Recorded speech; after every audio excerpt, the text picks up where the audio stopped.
What's up and welcome back to the Section 10 Podcast, episode 563, presented by Underdog Fantasy. It is the home of your 49-45 fourth place Boston Red Sox. My name is Jared Carabas, and I am a certified G and a bona fide stud, and you can't teach that. And this right here, this is Coley Mick, and he's 7 foot tall, and you can't teach that. And this right here, this is Tyler Milliken, and he killed his dog Bullet, and you can't teach that. Bada boom. Realest guys in the room. Steve, how you do it?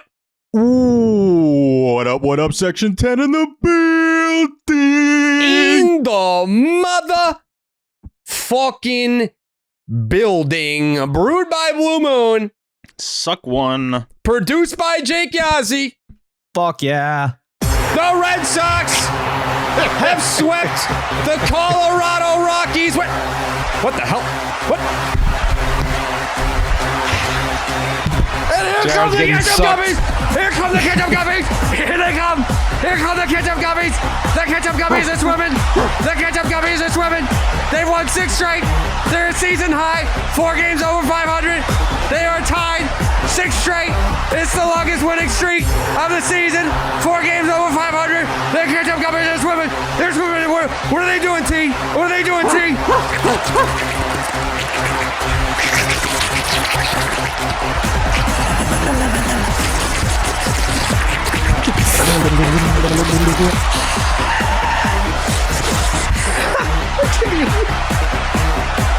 The Ketchup Guppies have taken over Fenway. One more time. The Ketchup Guppies have taken over Fenway after a series sweep of the 2007 National League champion Colorado Rockies. The Boston Red Sox are back in a playoff spot. Ladies and gentlemen, they're back in a playoff spot. People laughed.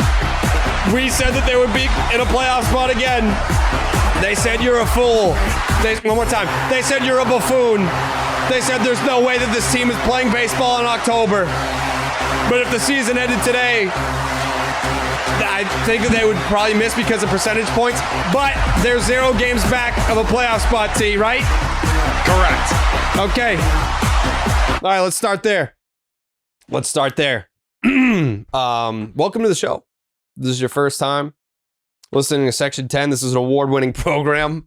T, hold up the telly. New phone. Got it. Who dis? Oh. So get it? Like I'm holding the phone. I don't know what we won, though. I'm going to say best telly, dude. Yeah, I know we won a telly, but like it's for like best podcast in the world, I think. Yeah. Third best podcast in the world. Top 2 must go crazy. I mean, I would say a bronze looks like gold if you try hard enough, right? Yeah, look at that. Come on, that's gold. That looks like an Oscar. That's gold. Yeah.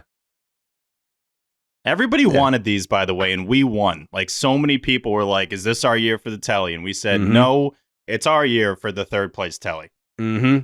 Yeah. Shout out to Underdog for making it all happen, helping us out. Underdog Fantasy, the easiest place to play fantasy sports. Playing their pick'em game is as simple as selecting higher or lower on player stats, strikeouts, total bases, home runs, and so much more. Make sure you sign up with the promo code Jared, that's Jared, to get up to $1,000 in bonus cash and a special pick on Underdog. That's Underdog Fantasy, promo code Jared. All right. Whew. I feel like people are going to try and rain on our parade here because it was the Rockies and the Nats. I'm not going to partake in that behavior. I don't care. Sweep's a sweep. It's hard to sweep any team. Tate? Last time the Rockies got swept, June 24th to the 26th. The last time the Nats got swept, June 13th to the 15th. Yeah, if it was easy, everyone would be doing it, right? That's all I'm saying. Yeah, if it was easy, everyone would be doing it. Not everyone's doing it. All right. What? Rockies is kind of recent, but the Nats is about a month ago. Recent. the 24th one, I was like, is that last week? Like, what the hell was that one? But no, it's right before I left for vacation. T, the point still counts. If everyone could do it, they would do it. They didn't. The Sox did. Especially the Red Sox, who for multiple years haven't gotten the job done when they need to take care of business. Jared? T, do you feel like maybe the Red Sox current win streak is because you've been absent? Like, do you feel like you coming back could potentially hurt the team? So I'll be honest, I felt that way coming into Monday when this Rocky series was starting.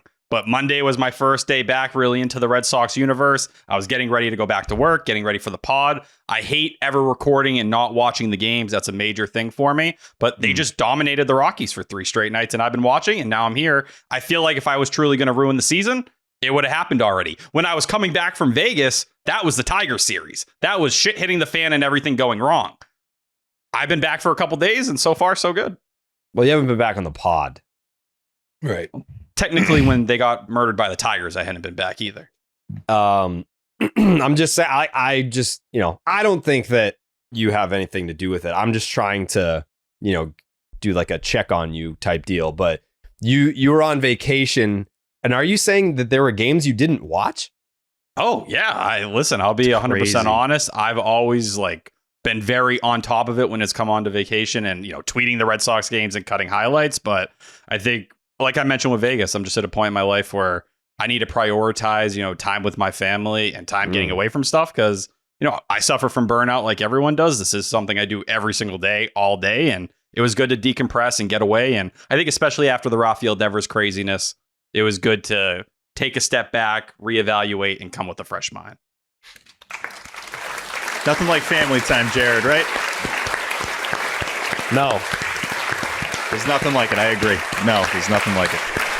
Steve has way too much family time. I love my family time. Nothing wrong with that. Steve is with his family more than most people are with any other person. Yeah, probably. I'm glad you did that, T. I'm glad you took the time away. I'm glad you unplugged. I don't think I've ever done that. I don't think I've ever not watched a game. I mean, burnout for me is usually the work aspect of it. Like watching the game, I don't ever be like, damn, I'm so burnt out from watching the games. But I'm sure the burnout comes from all the shows and whatnot. I don't know. I definitely got burnt out in 2019 for sure. Yeah, that was last couple a months were burnout. tough. Yeah, that was for me, I think my big problem is I can't watch the game without doing everything on Twitter, or I feel like I'm not getting the job done. I'm not doing everything. So the only way for me to get away is I legit shut off my notifications. And there was still a day where I watched 75% of a game and I was tweeting out highlights and doing that. But that's a major improvement for me compared to what it had been. T, question for you. Did you watch parts of every game while you were away? I'd sneak in for an inning here and there, if I was sitting around or I was in the car and I'd turn the radio on, but that's a little different. T, you're still a 162 guy then. I think it counts because I was a little worried there that you wouldn't be a 162 guy. You are the definition of a 162 guy. You can still keep that. I'm not a 162 guy. I'm a 190 plus guy. I watch every spring training game, cut video, and listen to radio for every damn game. For a lot of people, the season starts April 1st. For Tyler Milliken, it doesn't. It starts February friggin' 23rd. Trying to give him a compliment. He's like, you know what? Just take that compliment and shove it up your ass, dude. Truthfully, I put the fucking time in during spring training. I really do. Well, yeah, that's also. But this had nothing to do with spring training. Tyler's you can take that compliment, shove it right up your ass, make it this telly, put it right up your butt cheeks. Goalie. A great way I've found to avoid burnout is to not fucking watch spring training. Yeah. And we've said this on this show to you, Tyler. Makes the season a month longer, yeah. And I don't really watch any spring training. Part of the season, too. It's an awful part. Most of the players who are playing don't matter. Or care that they're there. Correct. Yeah. I do feel like there's a lot of nuggets when you're watching, but sure. It's good to know the play. Yeah, you end up seeing guys that you end up talking about later, and I'm like, who the fuck's that? And then they end up being Carlos Narvaez. So Steve, do you watch all 162? Do you ever just go out to dinner and not watch the game or something? Since we've done the 162 guy girl gay thing, I've made sure to at least watch parts of all 162. I don't watch the entire game for 162. No, I can't say I do that. This is shocking news. Coley? I invariably end up missing one because I'm traveling. So I don't count. I don't count the radio the same if it's only the radio. I do. No, that counts. Sure, but that's still being locked in. And that's not a knock on the radio. I love the radio broadcast, but it is a different experience than watching it. But you're still consuming the game live. Sure. Yeah, no, I'll consume every game. There's no question about that. See? Just want to clarify my answer real quick. I probably only do that for a handful of games. I'm watching full games, 155, somewhere around there. I probably miss like 7 to 10 full games a year. Jake? Yeah, I'm usually watching every game straight through. Yeah. Every pitch, yeah. But do you watch like 190 straight through like Tyler does? Like, no, just want to make 162. sure. Okay. Yeah. All right. Like, I don't know. I don't know what that's like to just not be watching or listening. Like, I remember like literally being in an argument with Train about like the laundry, but like my game was on the phone and it was like over her shoulder, and I'm like, I have to watch this. Like we can talk about the laundry later, but like Brian Bayo is like doing it right now. Like I will watch or listen no matter what is happening. Like if I'm on a plane, it's like, you know, now you can stream. Like Nesson 360 has been a savior, because if it wasn't for Nesson 360, it's been huge. Like, yeah, like going, like, because before it'd be like, yeah, we can go out to eat, but it has to be somewhere with TVs. Now it's like, all right, as long as you're cool with me having the game on my phone while we're out doing whatever, then it's fine. Like we just went to Newport, did like a little getaway for a couple of days. Shout out to Claire, by the way. There was like a women's tennis event in Newport. She hooked us up with tickets, and we took Ace. So we went out to breakfast Tuesday morning, and we were planning on going to the tennis event that Claire hooked us up with tickets for. And I get a call from the hotel. Hey, are you in room 125? I was like, yeah. Do you have a dog? Yeah. He's screaming, and like everyone in the lobby can hear him. Like, you're going to have to come back. So like we decided against like someone staying behind and everyone else going. So like we went to Newport. Like, it still was a great time. We still had a great like little getaway in Newport, but we didn't even get to go to the tennis event because of Ace. But yeah, like both nights, it's like we walked around Newport, and like I just had the game on my phone. I wouldn't have been able to do that in the past, where it's like, hey, we're just gonna gallivant around town and walk the dog around and go grab ice cream and go buy the water and do all this. But because I can just put the game on my phone, it protected my, not only just my 162 status, but like being able to be in a functioning relationship. Like imagine being with someone that like for an entire summer just can't go anywhere or do anything unless there's a TV around. Like that would be, I wouldn't want to date me. That's crazy. I mean, let's still be honest though, and I'm sure people listening might be thinking this. Even with Nesson 360 and having it off to the side or listening, I know significant others have been like, this is ridiculous. Yeah. It is a little preposterous. The amount of time that we dedicate to this team is a little bit insane. And that's any team. If you give this much time to any baseball team for 162, you're a little crazy. Like there is a part of you that's crazy, but there's the element of us kind of all being in it together. Yeah. That we ride that wave together. So that does help. I just don't know any different. Like I really don't. Like everyone's, when's the last time you missed a game? The last time I missed a game was probably during the 2002 season, because I was outside playing with my friends. like that's the last time I didn't consume. Last time I played with my friends was 23 years ago. Yeah, like literally the last time that I just didn't watch a Red Sox game live in any capacity was in 2002, because I was like, you know, playing Manhunt with my friends in the neighborhood. But since then, pretty much since being a freshman in high school, I don't think I've missed a game at all. So yeah, I don't know. Credit to UT. I would be, I'm not saying, I mean, maybe I should do that. I don't know. Like, I don't know. I feel like I just can't. I don't know. Like I even like the gold bottles tweet. I've tweeted the gold bottles tweet after every single win since, I think it was Memorial Day, the 2014 season. Every single win. Like I even didn't the tweet a shitty haiku. season. Yeah, I know. Thought that was which nuts. is fine. Like you're on vacation. I support you. What I'm doing is not healthy. I acknowledge that. I'm not saying that you should be watching the games what while we're you're on all vacation. doing is not fully healthy. Yeah, No, I just don't know how to. I don't know how to turn it off, and I quite frankly, I don't want to. Like I'm not looking at it as like this is something that I should not be doing. I don't know. As I mentioned a couple episodes when I was on the BetterHelp stuff, like I've had a lot of people in my life, like very close people, like concerned with the amount I pour into work and obsessing over this stuff and the damage it's done to certain relationships in my life, on different levels. Constant. Yeah, your kids hate you. Yeah, they can't stand me. Yeah. But, you know, They all kinda that time. So, like, you have to hear people out when they're telling you, like, we want you. Like, we understand what you do, but you're something beyond that to us. That's what I'm trying to be to those people in my life. Yeah. Yeah. And it makes me feel better inside, too. Yeah, like people want you to be present, and I try to be present, but I think in my case, I've been doing it for so long that I don't think anyone close to me knows a different version of me, so they don't expect a different version. I think success impacts it as well.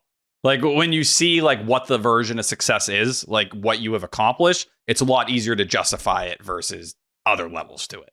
I guess. I think it's a major part of the equation. If you're sitting in a mansion and you're balling out here, people aren't going to tell you to change what you're doing. If you're sitting here and you're dying and, you know, things are tight and you have to do whatever it takes to get by, people are going to say, well, maybe you should try some other things so you don't want to jump off a bridge every day. Well, the quiet part that I don't say out loud is that even if this wasn't my job, like I would still be watching 160. Of course. Like I wouldn't know how to turn it off. I really don't. But anyways,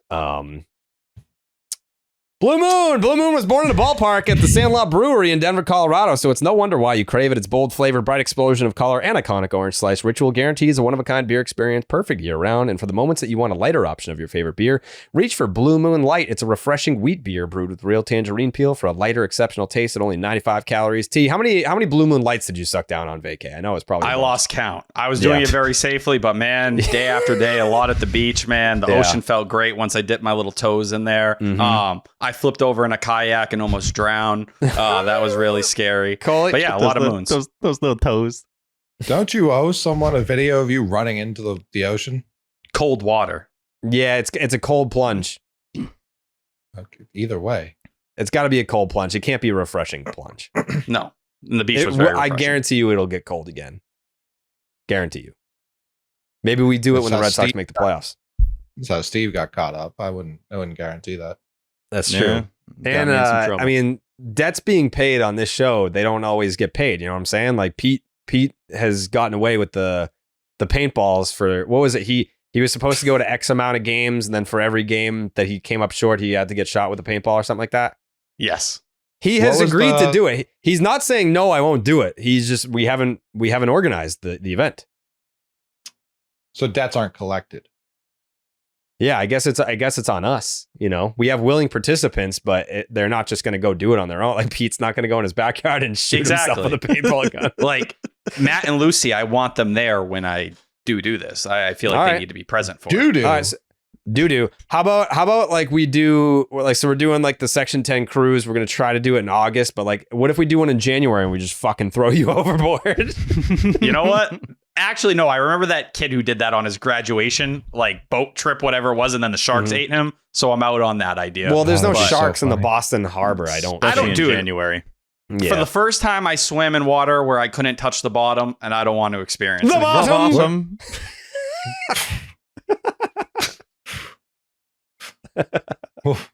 What did you say? I was in water, and when I fell out of the kayak, I couldn't touch the bottom, so I had to swim. But you've never done that before. Never. Well, like in a pool, maybe, but not the ocean. Okay. I had a full mental breakdown when I hit the water. Started trying to swim, try to beat the current. I thought I was flying. I thought I was Michael Phelps out there. No, I was not moving, and I had to be rescued. But we made it. It was okay. I had to be rescued. Tough look. Really embarrassing look. Well, either way, T, I support you. As the Section 10 cruise plans continue to come to fruition, we're already in talks about having a limited edition special T-shirt that features us on the Titanic and Tyler on the bow, just like this. What's a bow? The front. The poop deck.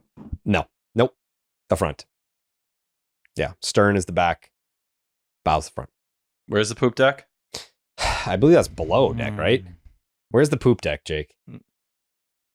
Where is the poop deck on down ship? Low somewhere? Where's the poop? It's at the stern of the vessel. It's typically found above the main deck and often serves as the roof of a cabin or a superstructure. The poop deck provided a vantage point for navigation and command. Yeah. Yeah. Kind of looks like the back of the boat. Yeah. Oh, poop. I get it. Mm-hmm. Yeah, get it? Thank you. Yep. Yeah, so the Red Sox have won 6 straight games, and they're a season high 4 games Suck over. one. Yep. Suck 5. one. Yep. Oh, inspired by the beer you already love and available year-round, a wheat beer from Blue Moon with exceptional taste and only 95 calories. Brightly brewed with real tangerine peel, tastes light and refreshing. Nothing compares to the great taste of a Blue Moon Light. Blue Moon made brighter. Get Blue Moon Light delivered by visiting get.bluemoonbeer.com/Jared for delivery options. That is get.bluemoonbeer.com/Jared. Blue Moon made brighter. Celebrate responsibly. Blue Moon Brewing Company, Golden, Colorado. Suck one. Yeah, and suck one. Absolutely suck one. Red Sox are a season high 4 games above 500. How are we feeling? Let's collect our thoughts there, because I know that let's have an internal Red Sox. I know that like non-Red Sox fans listen to Section 10. We appreciate you guys. I know that the non-Red Sox fans that listen to Section 10, they're not like hate listening. They're just like, I wish my team had a Section 10. So like they're like they enjoy it. They're pro Section 10. But let's have an internal Red Sox fan discussion. This is for Red Sox fans only right now. How do we feel about what's happening? Because I'm not going to be a Debbie Downer. But I will. No. I won't be a Debbie Downer. I do want to like just providing context here. Let's provide some context. You have the Rays coming to town for 4. They are ahead of you in the American League East division standings. Then you have the All-Star break. Last year at the All-Star break, the Red Sox were 10 games above 500. And everyone was like, well, this is clearly a playoff team. No big deal. Then they sucked in the second half. So to start the second half, the Red Sox go to Wrigley for 3. Then they go to Philly for 3. Then the Dodgers come to Fenway. Then you come up for air with the Twins for 3. Then the Astros come to town. Then you have the Royals, who are having a down year, but like they play you tough and they still have Bobby Witt. Then you go to San Diego. Then you have the Astros again. And then that brings you to August 15th, which is when you finally get the Marlins and the Orioles. And then thankfully the Yankees. That'll be an easy one, a 4-gamer. And then the Orioles again. So the schedule does get easier. Orioles, Pirates, Guardians. So you go through this tough stretch. You will come up for air with the long stretch of Marlins, Orioles, Yankees, Orioles, Pirates, Guardians. Like you should be able to handle that after, but you are starting the second half in a gauntlet. Big picture, current, present, like how do we feel about this team with what is in front of us right now? It's a good team. It's a good team. I know we let off with this, but you sweep 2 MLB teams in a row. You deserve to be on a 6-game winning streak. It's not one with an asterisk. This counts just as much as any other games count. The most important thing to me, Jerry, is what the rotation is doing. Was looking at the numbers of these guys over these 6 games. 2.11 ERA for the starting rotation in these sweeps of the Nationals and the Rockies. Lucas Giolito has just been filthy in 2 starts in these couple of sweeps. 13.2 innings pitched, 1 earned run for this guy. He's been absolutely filthy. 0.70 ERA in his last 6 starts. The other thing that jumped out to me are the guys that are getting it done at the plate. The highest OPSs in these last 2 series. Romy Gonzalez, 1617. Cedar Rafaela, 1479 OPS. Jarren Duran, 1344 OPS. Roman Anthony, 1133 OPS in these series. And then TS10, obviously, with a 1077 OPS. He's been great for the last, month and a half now at this point. So the lineup I wasn't super worried about for Nationals and Rockies going up against the crap pitchers they have. Most of them I haven't even heard of before, but it's the rotation, man. It's these guys consistently giving you chances to win. The most amount of earned runs they gave up in these 2 series is 2. Anyone in the rotation. That's absolutely crazy. I don't care who you're facing again. Against Major League lineups, to do that is huge. Bello going 9 innings, complete game is huge. The bullpen should have a little bit of a cushion here going into this 4-gamer and then the time off at the All-Star break. I feel good about the team, and if you don't feel good about this team, I think you're just being overly pessimistic, honestly. Totally. I agree with the like back-to-back sweeps. Doesn't matter who you're playing. That's difficult and very noteworthy. But it's like the offense keeps scoring 10 runs a game off bad pitching. We didn't have to face Mackenzie Gore even. And then I don't know any of these fucking guys. Like the Rockies. The Rockies brought up like create a player number 1 through 9 for their entire lineup the whole weekend. I have people telling me like Hunter Goodman's a real person. No, he's not. No, he's not. This is the only positive WAR year of his career. He's at 1.9 this year. His career WAR is 0.5. That's how bad he's been the rest of his career up until this point. So I don't want to hear it. Like it's the Rockies. They're bad. They're balking and shit. Like again, the sweep is important, and the back-to-back sweeps are even more important when you look forward at what they're going to have to do. I trust this team against good teams, weirdly, but even when you talk about like the soft part of the schedule, Skeens can be there. Maybe Bubba Chandler's up. Like the Pirates aren't going to be some pushover if we face the wrong part of their rotation.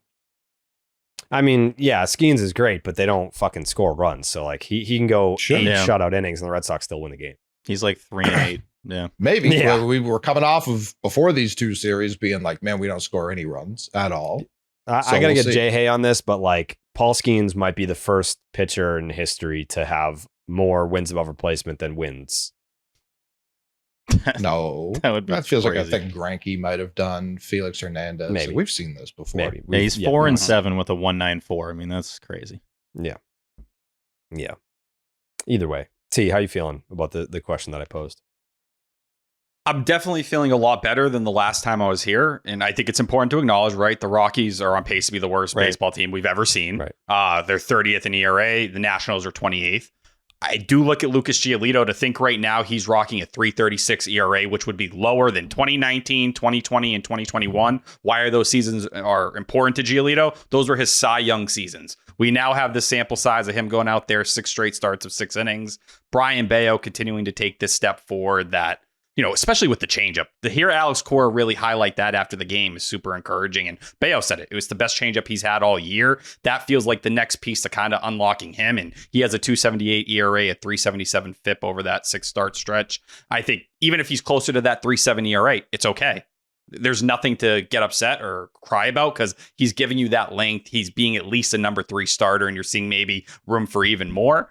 Offensively, Roman Anthony just kind of locking into the number 2 or number 3 spot in the lineup. The hits are falling. The batted ball data that we were talking about a couple weeks ago, it came to fruition. You're seeing it play out in front of you, doing it off a lefty and going deep off of him in this series as well. I think the entire Red Sox offense as a whole, you're going to go through some ups and downs, but it seems like that change in philosophy after the Angels series where they went back to what they did a year ago. We're going to start doing these individualized meetings where we're talking with a lot of these young guys one-on-one. I think that's so important. And I know they felt they had to go back to the bigger group meetings. I think when you have young players on a team like this, certain guys may be uncomfortable asking certain questions, or it's just a big group environment. You're trying not to stick out. The fact that they're getting that one-on-one instruction, and it was a big reason why they took off in the middle of last year in the summer. Yes, it went off the rails in August, and you got to be wary and worry about all that as it continues to go on. But clearly that kind of different instruction and coaching is playing some big benefits. And you add in the idea that Yoshida 3 for 4 today, Alex Bregman in the next couple days, even if the offense starts to dip here and they lose this hot streak, you have 2 bats that should be 2 of the better bats in your lineup coming back and helping you out. I think the real test will come with this race series and everything you see after the All-Star break. But you go back to the 6-game losing streak they went on. That was the first time they had done that since 2022. Well, now they just swept back-to-back series for the first time since 2022. So I think you pulled yourself back to the momentum you had when you were on that 6-game winning streak right after Devers got traded throughout that streak. You pulled your head back up over and you can breathe again. You're not drowning. The hand's not sticking out of the water and you're looking for help. Now you have to really go prove yourself and show that, yeah, we can beat up on bad teams like good teams do, but hey, we can hang with some of the better teams in the league. And I don't think it takes that much to prove it to this front office, because last year, the front office was really begging you to kind of show it to them and make them want to buy. This year, they want to buy. So showing any signs of life, and like you have more than just some signs of life over the last 10 days or so, and cleaning up at home, which you haven't done in years either, where you're becoming a threat at Fenway Park. They told Ceddanne Rafaela to start pulling the ball, and now everybody's pulling it. That's the stuff that can kind of change the outlook of a season for you. And Trevor Story, I can't applaud the guy enough to see what he's done going back to June 1st. He changes the complexion of this team offensively, defensively, that relay tonight.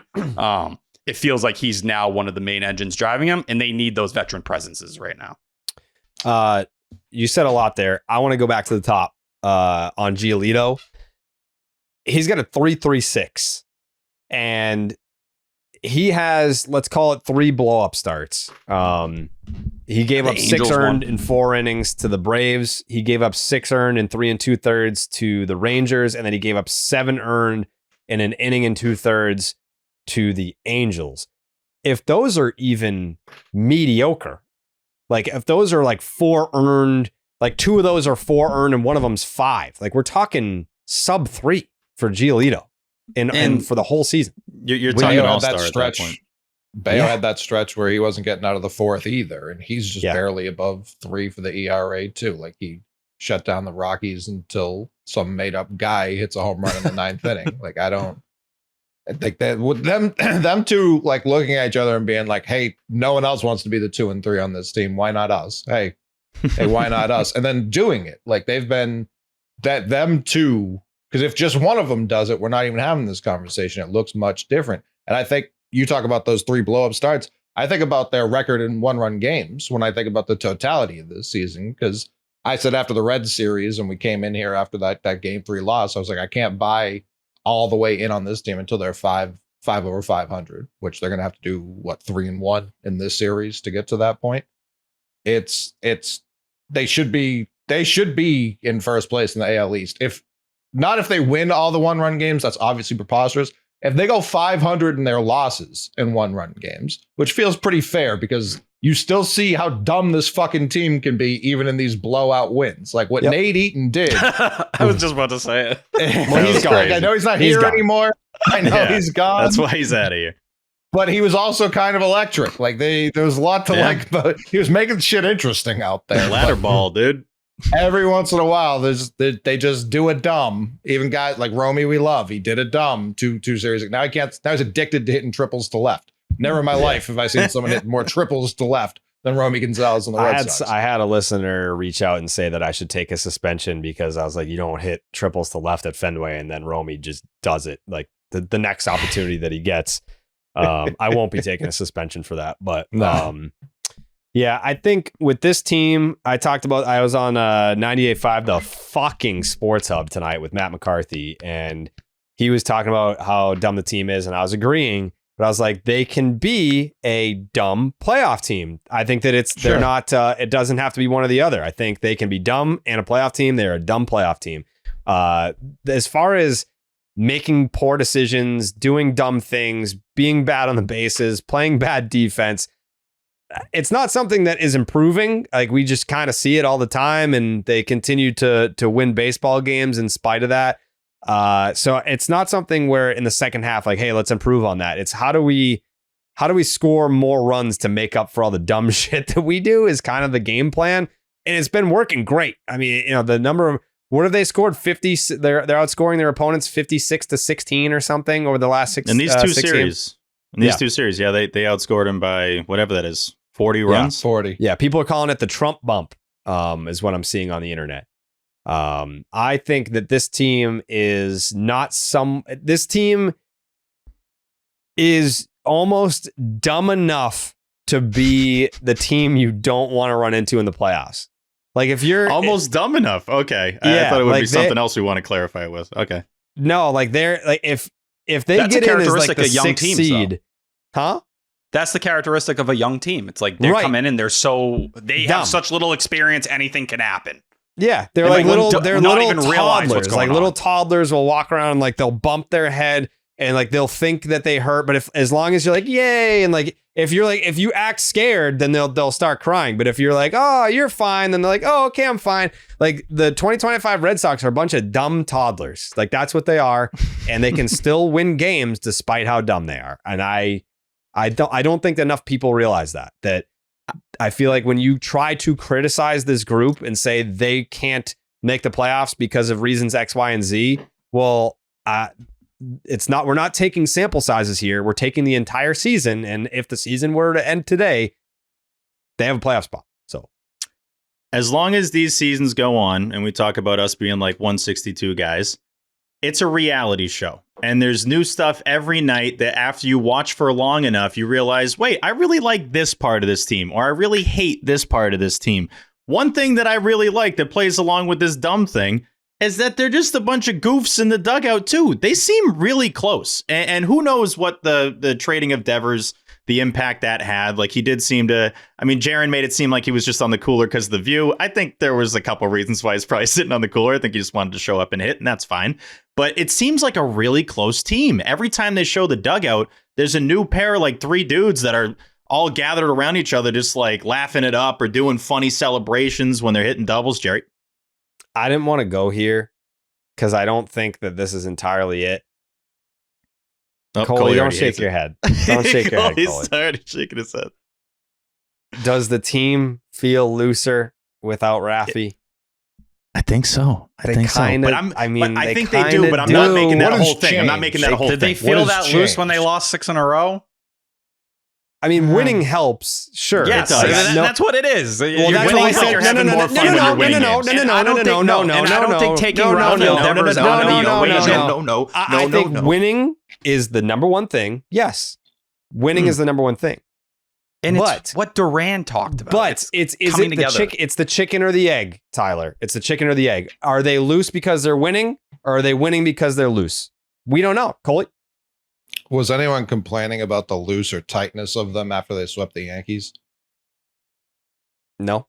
They've been doing Right. dugout celebrations since April. Garrett Crochet and Dick Crochet. Fitz were We've hanging been out laughing doing the about whole Crochet thing. and Fitz all year. Like that. No, we have hasn't been. changed. We've been giving them credit I all think a season. part of it is Roman and Marcelo coming up and bringing some of that young energy. I think bringing the younger group of the team kind of all as this wave. But I think when Devers was traded, they looked at it as, hey, a lot of people don't believe in us. A lot of people are thinking we're done and we're not going to be able to make it. Duran said it in that interview. And I think they used that as a rallying call a little bit.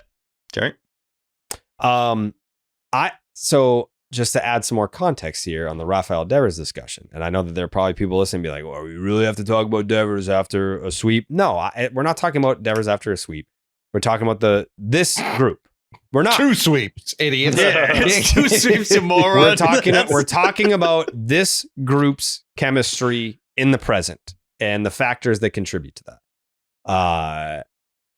To Tyler's point, talking about, they've been doing the celebrations all year. And Coley saying, well, were they uptight when they swept the Yankees? I think from our vantage point, when we're sitting here watching on TV and we see all the celebrations, it looks like everything's hunky-dory. But I think if you were to listen to all the people that have come out and said stuff privately, publicly since the Devers trade, like they have all acknowledged that was weighing on the room. Like it just was. Yeah, which is fine. It's not to say that Devers was a bad teammate. It's not to say Devers was a clubhouse cancer, but the situation was awkward. It's not Devers against his teammates. It was Devers against the Red Sox. So that part of it is undeniable. I think you can't say that that wasn't a thing. Devers and the Red Sox were at odds with each other. And I think that created an awkward dynamic amongst the group. And now that that's been resolved, there's nothing to feel weird about anymore. They're just having fun playing baseball, which is the whole point. Is. And no, I agree that it's not. I don't even think this is a Raffy issue as much as it is the presence of drama that's just not there anymore. Something that people probably just didn't want to be around.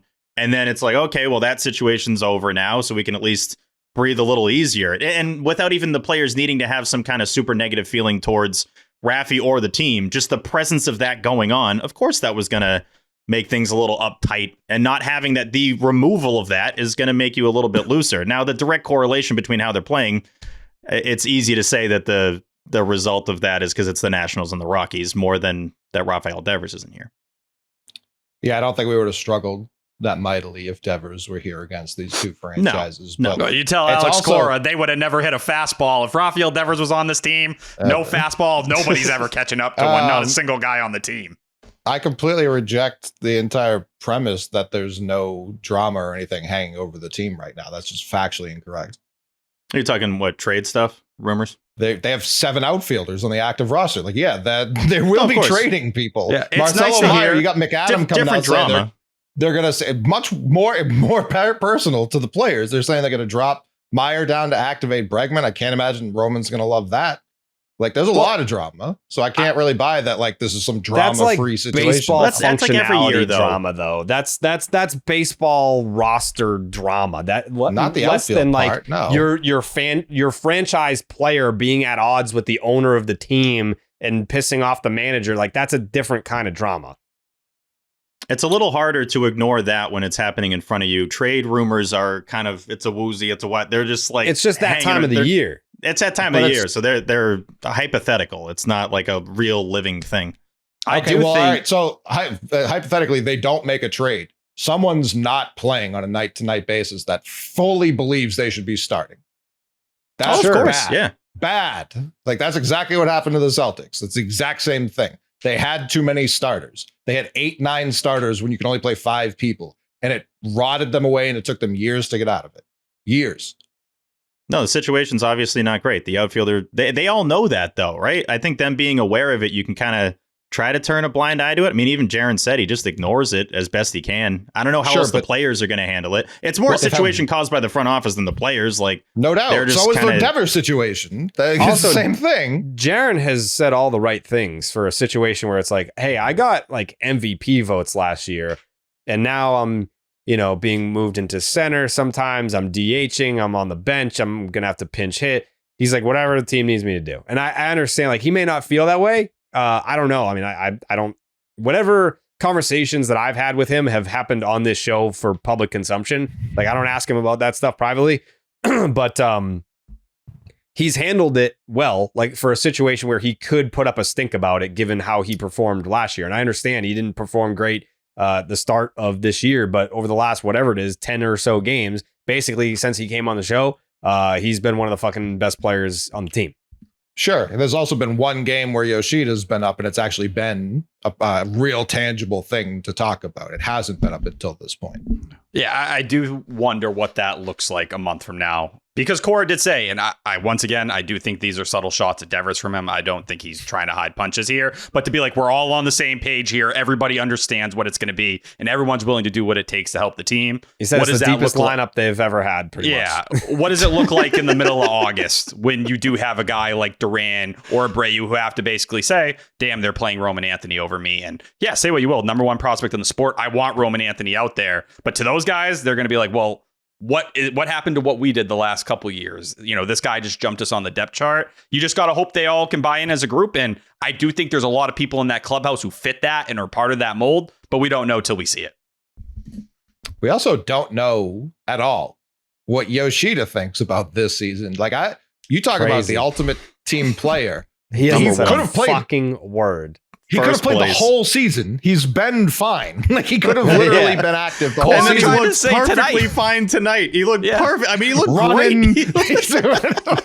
Lifting the ball. If you didn't know any better, you would have thought he was playing the whole season through tonight. That this wasn't his first game. Jackie Bradley Jr. was in town for the Savannah Bananas over the weekend. Before the game, he had a contest to see if he could throw the ball into the seats, and Yoshida threw one over the House of Blues. It was crazy. Absolutely crazy.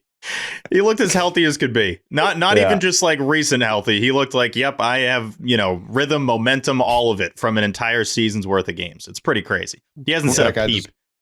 Guy just bleeds socks. That's all he loves this team and tourism. It's his favorite thing. Yeah. His favorite combo. Cora admitted after Portland the game, like 3 days ago. Like, what are they doing to Masataka Yoshida? Cora admitted after the Scooby game, New jersey.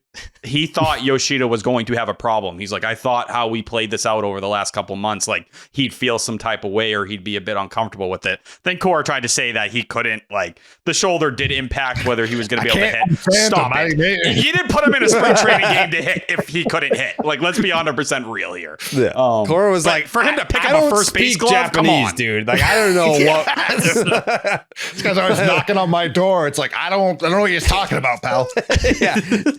Like, I had no idea. He said he wanted to play. I didn't know. But either way, I think like one of the things McCarthy was saying was the best lineup that the Red Sox can put out there had Rafaela at second base. And all I could hear in my head was Coley being like, why the fuck would you stop taking guys out of their position? Which is how I feel. Like I recognize that, that would solve some problems but it also creates problems. Like, he's the best defender. What I said was Rafaela, you can make the case, is the best defender at any position in the league. Like, how good he is in center is better than how any other player is at their own position. So I'm not in a hurry to put Rafaela anywhere other than center field.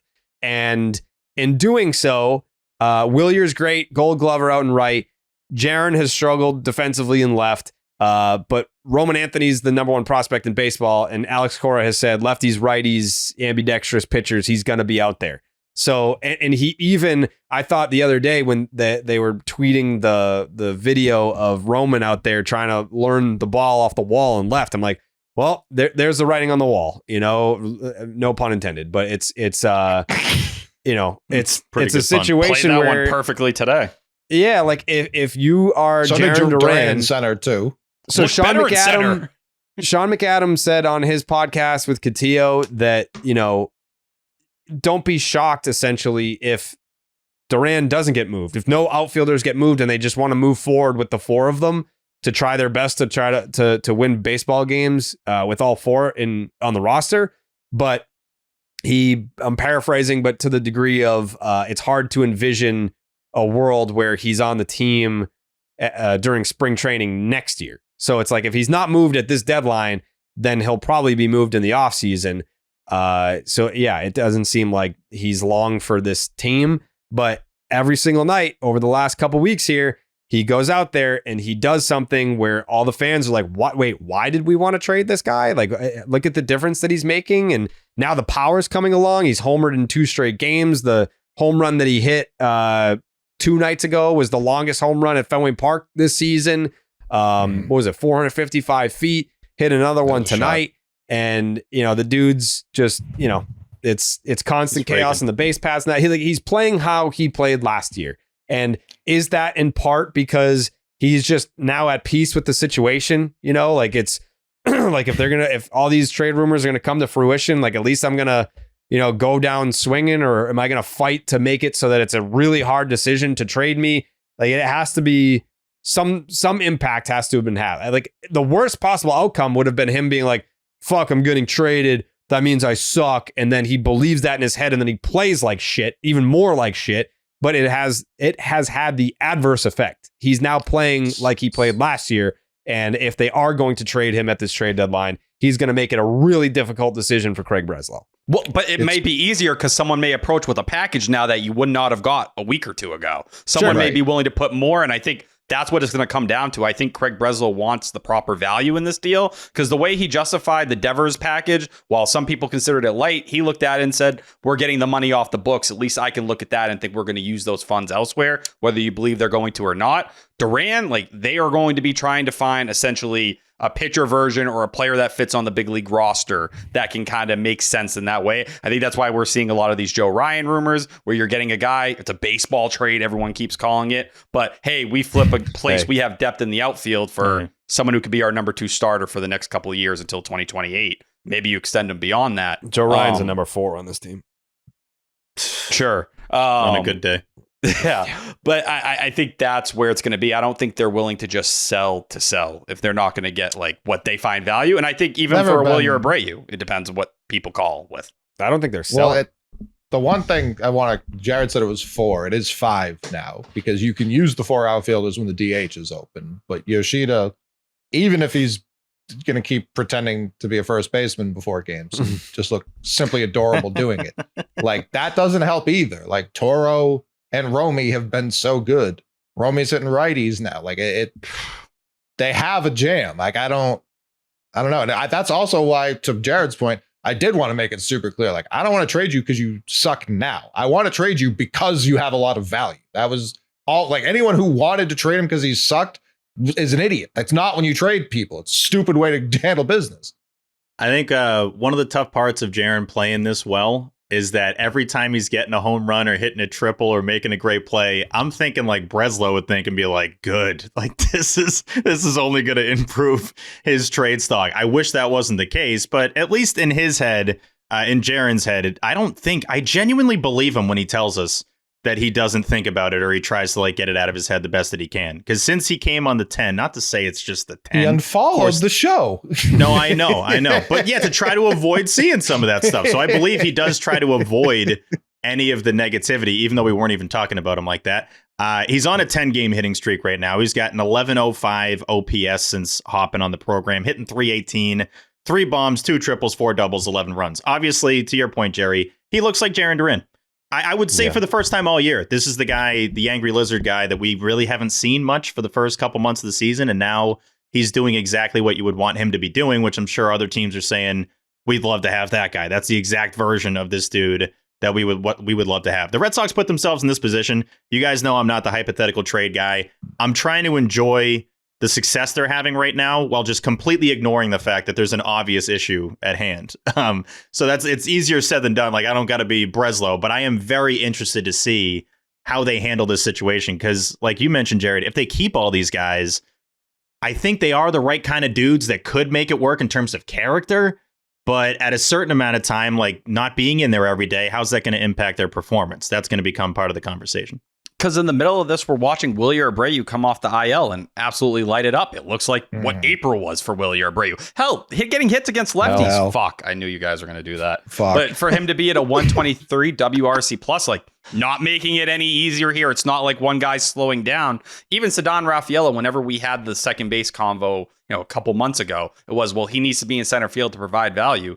The guy is 9% better than league average as a hitter right now. Like people were genuinely upset and crying that Ceddanne Rafaela wasn't in the lineup today, which is a crazy place to be at. I'm not saying you're wrong for feeling that way, but like the fact that that's a conversation now. But even Romy, if go play second base, like you have options here. A Romy Marcelo platoon at second excites me. I don't think David Hamilton has shown you anything worth sticking on this roster. RBI knock tonight, T. Nice. Good for him. There you go. But no offense, I believe Marcelo is a better hitter and a better defender at every position they both share. So, like, are you going to just keep him on the roster because you're mad you didn't trade him for the package you should have traded him for over the offseason? I think that's a pretty lame reason. 2-part question for you, Tyler. Mm-hmm. Does the thought of sending Meyer back to Worcester cross your mind at all once Bregman comes back? And once Bregman comes back, what is your best lineup that you can put out there, given who's on the roster? What's the best lineup the Red Sox can put on the card? I'm putting regularly Bregman at 2. I'll move Roman down to 3. I know Roman's been switching between 2 and 3 so far. Give me positions. Throughout the entire team. Insane fucking way to answer. You start at 2, first of all. Well, I thought you were just like, where are you slotting in Alex Bregman in the lineup? All right, I know you guys want to know what my 2-hitter is. When Bregman comes back, what's the best defensive alignment? Depends on lefties or righties. Righty.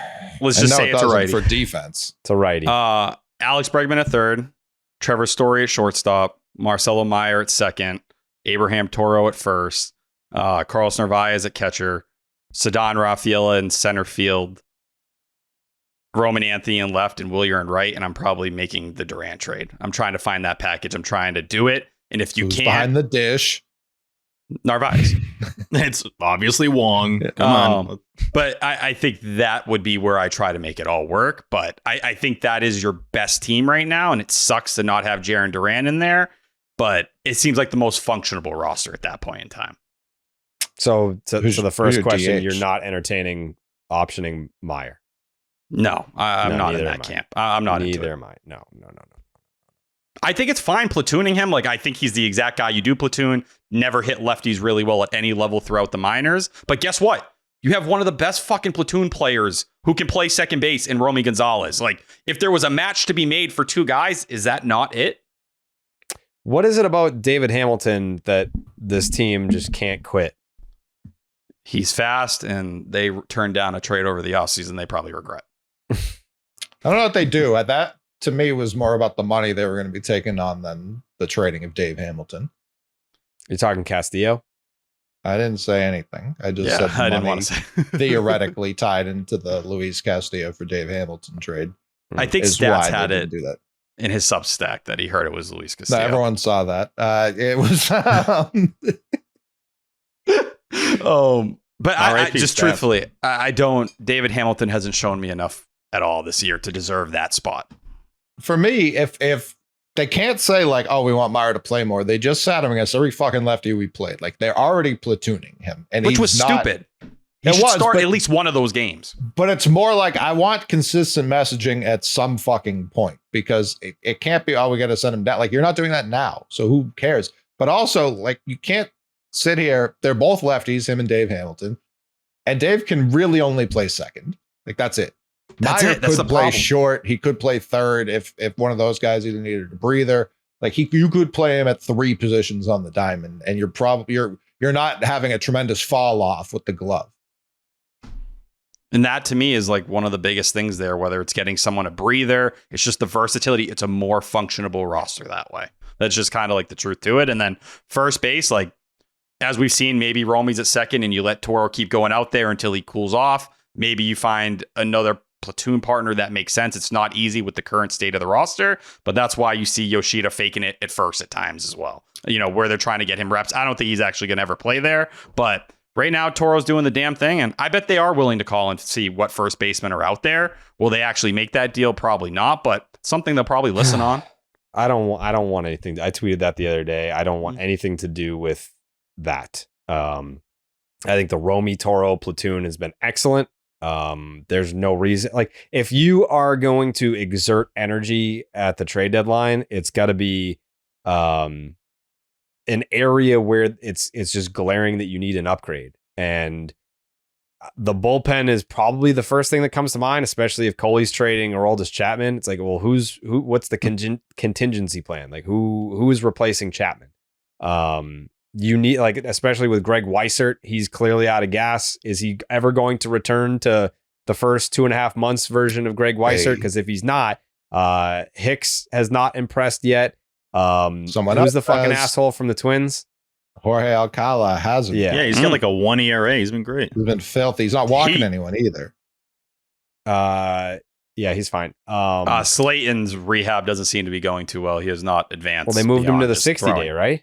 Yeah, and now July 28th is the date, but the fact that it seemed like he was making steps forward and now he's just kind of plateaued again, or plateaued, whatever. That's Plateau. That's pretty concerning. That was bizarre.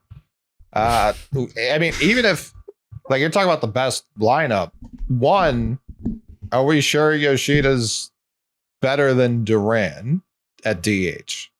Oh yeah, No, you didn't give a DH. I think that's a fair T. convo. You didn't give a DH. Is it Yoshida? Yeah, I think based on where their roster's at, but I do think that's a thing you sit there and question. Like, was there a pathway where maybe we just told Yoshida to stay the fuck away? And like, no offense, like, we're gonna kind of run it out here with these outfielders and just rotate. I don't think that's a crazy option. Yeah, you're wasting one of those guys in terms of what they can do defensively, but do you think Masataka Yoshida and Duran are the same hitter? Like, you go back, Duran has been a better hitter the last couple of years compared to Yoshida. That's kind of what I threw out there with McCarthy tonight, was Duran at DH. I'm like, I know that it's not what he would hope to do, especially for a guy that hasn't made the big money yet. Like, you know, with Devers, it was like, yeah, sure, move to DH. You've already made your money. We're not going to hurt your value by doing that, but it definitely hurts Duran's value by becoming a DH for this team. But I think functionally, if let's say Yoshida was removed from the equation, I think that makes a lot of sense. Is Roman in left, Sadan in center, Willier in right, and Duran DHing. It feels like right now they're trying to serve multiple masters. Like, I don't think Duran in center today was by accident. I don't think it was because they wanted Romy to get some looks in left. I think they were reminding the rest of the league, like, hey, he plays center quite well. And I think Yoshida is here. He doesn't make any sense. Like, they had no problems banishing him to the FCL to face fucking naval helicopter pilots. Yeah, a month ago. Like, they had no problem having him down there doing that super recently. Healthy as a fucking clam. But we know they want to trade him. We know they want him off the fucking roster. It's not going to happen at the deadline. It can happen this fall if he only has 2 years left on his deal. If he plays the rest of the year and is like an 800 OPS guy, then people will actually take him on, because he's going to be owed what, like 35 million over the next year, or something like that. Yeah, a so little bit more. if he plays out the rest of the year at DH, yeah, he's going to be a movable contract in an offseason where there are no bats available. But for the betterment of this team, if the goal is to win now, it doesn't make any fucking sense that he's here. None. Jared. There's a name that we have not even said where it's like, where the fuck does this guy fit in? Christian Campbell. That's Christian Campbell. Where He the fits in fuck Worcester. does, I know. That's where he fits. Where? It's first base. Has That's he even what it is. played first base for the Red He's Sox yet? split his time between first and second, which is why it continues to blow. And the fact that he's not playing every inning at first is mind blowing. This team sucks from like an organizational standpoint. Like, just figure it the fuck out, man. It's not that hard. And to be fair, if you look at the metrics, they are not good down there. He did pull up a sinker that was like 96 miles per hour the other day, which was, revolutionary considering what the last few months have been for him. But it's not like he's gone down there and he's, hitting homers and doing it the way he was a year ago. So, like, I don't think there's any rush right now to call him back up either. Right. Do we see Also, him again considering this the year? roster right now, yeah, there's a chance he just doesn't come up again the rest of the season. Honestly, like that is That's why I didn't definitely like in play. sending him down. What'd you I say, think Coley? to them, What'd you say, Coley? I said that's why I didn't like sending him down. Like, there is a chance he never comes back, let alone this year. Well, they gave him the money, so he'll come back. Yeah, at some They point. gave Rusney Castillo more money, and he never came back. Christian Campbell, the new wonder of Worcester. Who knows? stop. Don't even. But I I know. do think it highlights some of the stuff mechanically at the plate he was struggling with. And maybe to them, they're willing to say, like, we'll ride it out with Toro. And we hope Christian Campbell is able to show life. But if worst case scenario is Toro, we're okay riding it out. But we feel like we have a ceiling play. Red Sox win 9-3. But they're clearly, like, all options are on the table if they have friggin' Yoshida getting reps over there. That situation makes me uncomfy. The Campbell. Oh, one. my Yeah. Sucks. It's not great. Yeah, because it's like, I guess if I reverse back to my mindset to last August, when did we go to Portland? Was that July? Probably. May, I think. When did we have Worcester? Or it was June. It was during the August? late May or Worcester was night, August. a week Worcester before was August. Section 10 night. Okay, so going back to last August, we were rightfully so jizzing ourselves over the big three, getting to see them in AAA. And I just remember having the thought and then pushing it out of my head, like, what position does Christian Campbell play? Like, I was just so excited. Like, he's just such a great hitter and everyone's talking, he's a freak athlete. You can come to the ballpark any night. He might be in center. He might be at second. He might be at short. He might, like, it's like, oh, well, he's such an athlete. He can play any position. So, like, what do I care what position he plays once he gets to the big leagues? He'll just play it great. He'll have one position that he has to worry about. He doesn't have to worry about where he's going to be on the lineup card that night. But then thinking about it, it's like, well, if you play all the positions, you play no position. And right now we find Like that ourselves Brock. yeah. Right now we find ourselves with, one of the top prospects in one of the best farm systems in baseball. A guy that made the opening day roster more likely than not because he was the guy that was willing to sign the extension. I think that's, goes without saying that he made the opening day roster for that reason. Not to say he didn't deserve to be on the roster, but it definitely was one of the main reasons why he got the opening day nod. And it didn't work out defensively. And he had a great April, and that was it. And I just, what makes me uncomfortable is this idea that he flew through the minors. He basically had 1 year in pro ball, and it's like, is the book out on him? Like, did they that 1 year where he flew up the rankings and came out of nowhere? Was that just because they didn't know him well enough? And now that they've got big league scouts looking at him, and after the first month of success, and now he's back down there, and now he's not even having success offensively down there. Like, I just worry about him. That's all. I'm not saying I don't believe in the player. I believe in the player. It's just like, I think I expected him to go back down there and start crushing baseballs again, and that hasn't happened. I'm not really super worried about it at this point. I mean, understandable you want him to head to Worcester and then be the best player on that team and prove like, hey, bring me right back up. But considering the position of the Red Sox roster right now, if anything, it gets back to Romy and Rob, man. It gets back to Romy, Rob, Toro. Like, these guys have all done such a good job. Why would you bring a 23-year-old kid up that showed that he's not fully ready consistently to be at this level? I just don't think it makes a ton of sense. Like, their roster is going to need a lot of, I don't know, maybe not a lot of shakeups, but obviously they're going to have to make moves to make sure guys can play consistently at certain positions. But if for year one, Marcelo and Roman make a huge impact and Christian's figuring it out in Worcester, I'm not super worried about that. I didn't think they were all going to like just come up and, you know, make a big dent on this team and make a huge impact. If one of them's got to figure it out and be a little bit slower than the other ones, I think that's fine. And Romy, what he's doing right now might make them feel even more comfortable with letting first base just play out this way. Because if Romy's going out there and he has a sub 700 OPS against righties coming into this game, but we've seen him be able to at least handle that side. We know what he does against lefties. But I look at Campbell right now, just looking at his percentiles down in AAA, and it's small sample size, so you don't want to go crazy, but 14th percentile expected batting average, 9th percentile expected slug, 9th percentile exit velocity, 10th percentile K percentage, 35% of the time right now. He's walking a lot. That's the thing you kind of cling to at 19%, but yeah, definitely not numbers that are like forcing you back up. No. Just on a personal level, it is tough that he hits that bomb in Texas and he's all excited around on the bases and all that. And he obviously had some big swings out of the gate, wins Rookie of the Month.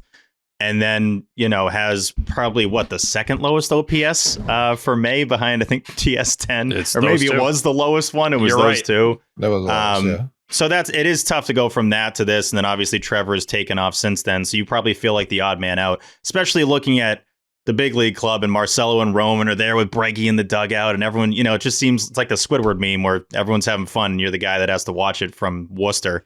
But I don't know. I mean, there's a lot of time left in his journey, his story. I'm not going to be too pissed off about it right now, but you do feel for the person because that is a shitty position to be in.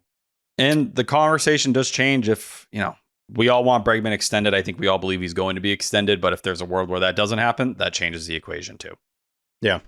I don't think it does. I think the conversation people tried to force on Rafaela last year is the one that makes more sense for Campbell moving forward. Like, right, it never made sense to me to take Rafaela, an elite center fielder, off of center field to be a super utility guy. It does make a lot of sense to take a guy like this who isn't really great anywhere and can probably DH most of the time. And then when you want to get a guy off his feet, you put him out.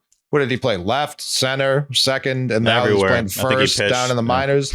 Like, I wouldn't be shocked if he was just a do-it-all DH when he comes up next year. But if he's what he was at second base, you can't trust him to play shortstop. You can't trust him to play third base. I didn't say anything about shortstop. No, but in a super utility role, like where you're going to expect to move him around, I think right now we saw there was no confidence really anywhere when he had to have a glove on his hand. And that's where it gets tricky. It's nice to be able to play multiple positions, but if you're horrendous at all of them, like we're talking the worst second baseman in the sport, I don't know how much that works. I know Ridge Wallet's work, T.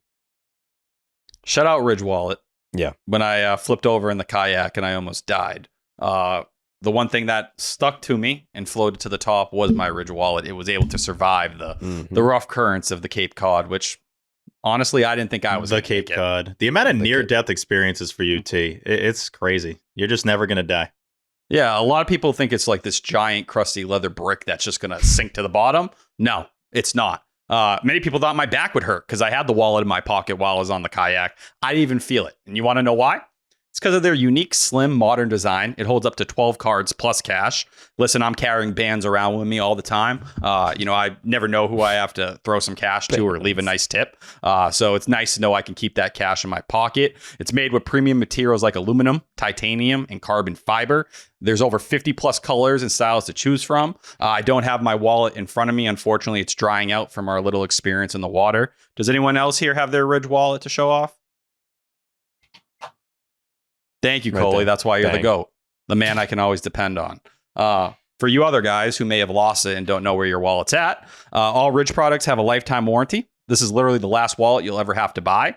Does it give you peace of mind knowing that all Ridge wallets have RFID blocking technology? It should, because it's keeping you safe from digital pocket pickers. There's over 100,000 5-star reviews for Ridge Wallet as well. So this isn't me just talking shit and trying to hype some stuff up. Losing your wallet is the worst, but with the Ridge AirTag attachment, you always know exactly where it is before panic mode kicks in. Leave your car on or your wallet on the roof of your car. Guess what? It's okay. You can go pick it up on the highway at 4 a.m. and actually find it. Unlike me, who lost their last wallet before their Ridge wallet, in just that way. And listen, Ridge isn't just about wallets. They create premium everyday carry essentials like key cases, suitcases, and rings, all built with the same sleek, durable design. No matter what you pick, Ridge has free shipping as well, a 99-day risk-free trial, and a lifetime warranty on all their products. So for a limited time, our listeners get 10% off at Ridge by using code SECTION10 at checkout. Just head to ridge.com and use code SECTION10 and you're all set. After your purchase, they'll ask you where you heard about them. Please support our show and tell them our show sent you. Please, for the love of God. Please. If you don't tell them Section 10 sent you. That's what I said to my mom and sister when they were kayaking over to me, and I thought I wasn't going to make it. Please tell them Section 10 sent you. Is that what you told? Yes. Well, and then this really buff, muscular, like attractive man came over in his paddleboard and let me hold on to it. You guys make out a little Did you bit? actually come close to dying, T? Or like, can you walk us through, like, give us like a detailed encounter? So I'm on the kayak and I'm in a single kayak because my mom and sister are together. My mom has bad knees. So my sister is there guarding her in case she goes underneath. And I have never flipped over in a kayak. I've done it roughly 5 or 6 times in my life. Usually me and Martha are in the kayaks together. Careful, Steve. She's closer to that right now after being on the beach the last week. But Martha wasn't with me. I'm riding solo. I'm in the like little Cape Cod Bay near the Kennedy House or whatever. I'm doing the little, flippy flip thing with the stick with the things at the end. And I realize I'm tipping at times, Paddling? and I had some drinks in me. I might have inhaled some things, but water was slowly getting into the kayak because I was almost tipping over. So as water's coming in, the kayak starts to like go deeper into the water a little bit, which means your margin for error. I did that error again. of margin. Damn it. When you got that stick in your hand with the things on it. Yeah. My margin for error was very small. And then at one point I started to panic and I just completely like kayak upside down. I go under the water. It's all brown. And I'm like starting to do the doggy paddle. My life jacket isn't fully buckled on because I didn't think it was essential. And then I get up, I'm there, and I'm like, holy shit, I actually have to swim. Like, this is a real fucking thing. It all kind of sobered up really quickly. But my mom and sister are like, I don't know, like 100, 200 feet away. So I'm like, fuck it, I got to swim to the side. So I start going crazy. I'm like, fuck it, I'm going to make it. I don't even look up. I'm like, if I just don't look up, it'll go quickly. I swam for what felt like 30 seconds. I went nowhere. No ground made. The current was holding me back. Place. And my sister's just like, stop fucking moving. She's like freaking out. And I stopped moving and they started to get to me. And then the attractive dude came up behind me and like told me to hold on. Okay. So what? Like, His board. Like I didn't he was like, don't climb up. I almost started trying to climb up on the paddleboard. He's like, do not do that, dude. could you imagine we lost T to a self-inflicted kayaking incident? Bro, it was crazy, man. It was crazy. I can believe it. Yeah, I can. I T can't imagine it. over here just like holding on to this dude's dick as he like swims him to shore. Hold on, brother, I got you. That call would have been as devastating as it was confusing. Like, T went on vacation. He's gonna miss a couple podcasts. All right, cool. We'll see him in a couple podcasts. Then get the phone call. Yeah, man, T's gone. What? What fucking happened? Kayak. I was on some Michael Phelps shit, bro. I don't know. I would have been like, all right, shit, You're blaming the life jacket. You already admitted you didn't operate correctly. Yeah, you didn't put it on. I will say real quick, and T, you're alive now, so we're happy about that, obviously. But It's big. there are 100 people a year that die kayaking. So you could have been one of them. Just saying. But I'm sure that's they're true. on like rapids. You know what I mean? They're going down Oh, waterfalls. yeah. They're not just in like shallow water on the Calmest waters imaginable. There's boats going by. like 15 feet from shore. Help me. You can stand, Tyler. You just stand and just walk to the beach.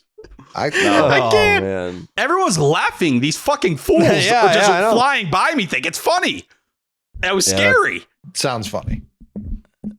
My I'm next glad you move made was it. going to signal It sounded tumultuous. T shooting flares off. He's just in shallow water. What is this guy doing? And then the kayak's like filled with water, and I have to go to like the side, and like I couldn't turn it over because it was so heavy with all the water. So then I have like multiple people helping me. It was really embarrassing. It was just a rough 20 minutes. It sounds 20 like a minutes. normal T thing to happen on a vacation. Like if you came back and you didn't have any stories of something weird or crazy happening, it's not a T-cation. No, I think that was rock bottom of the trip. And I'm of the glad you ocean, made it, man. Thank Yep, you. yep. Listen, there were sharks that were close to attacking people on paddleboards the last couple days. So I could have easily been that guy. I don't think you needed the shark in the equation. It sounds like you were the shark in this exercise. It just, I could feel shark energy. Okay. I don't know. What does that feel like? I don't. It's like I when I hit the water, I was like, "There's something in here." Like I feel something in here. Like he's looking at me, but he's not sure. This dude flips over on a kayak. He's like, "Oh, there's fucking sharks in here. I could feel it." Well, I just started kicking. Like that was my day. I was like, if I just kick really hard, like I'll create a bubble. Yeah, just make a whole commotion. That's exactly what sharks hate. Yeah. He just fucking cuts his arm. I'm ready to fight. Well, I don't fear hammerheads because I think they're the easiest ones to kill. Like their head like stops them from being like something you really have to worry about. And the bull don't sharks, think they're that's very true rough. at all. If you lose to a hammerhead shark, you deserve to die. I'm gonna look this up.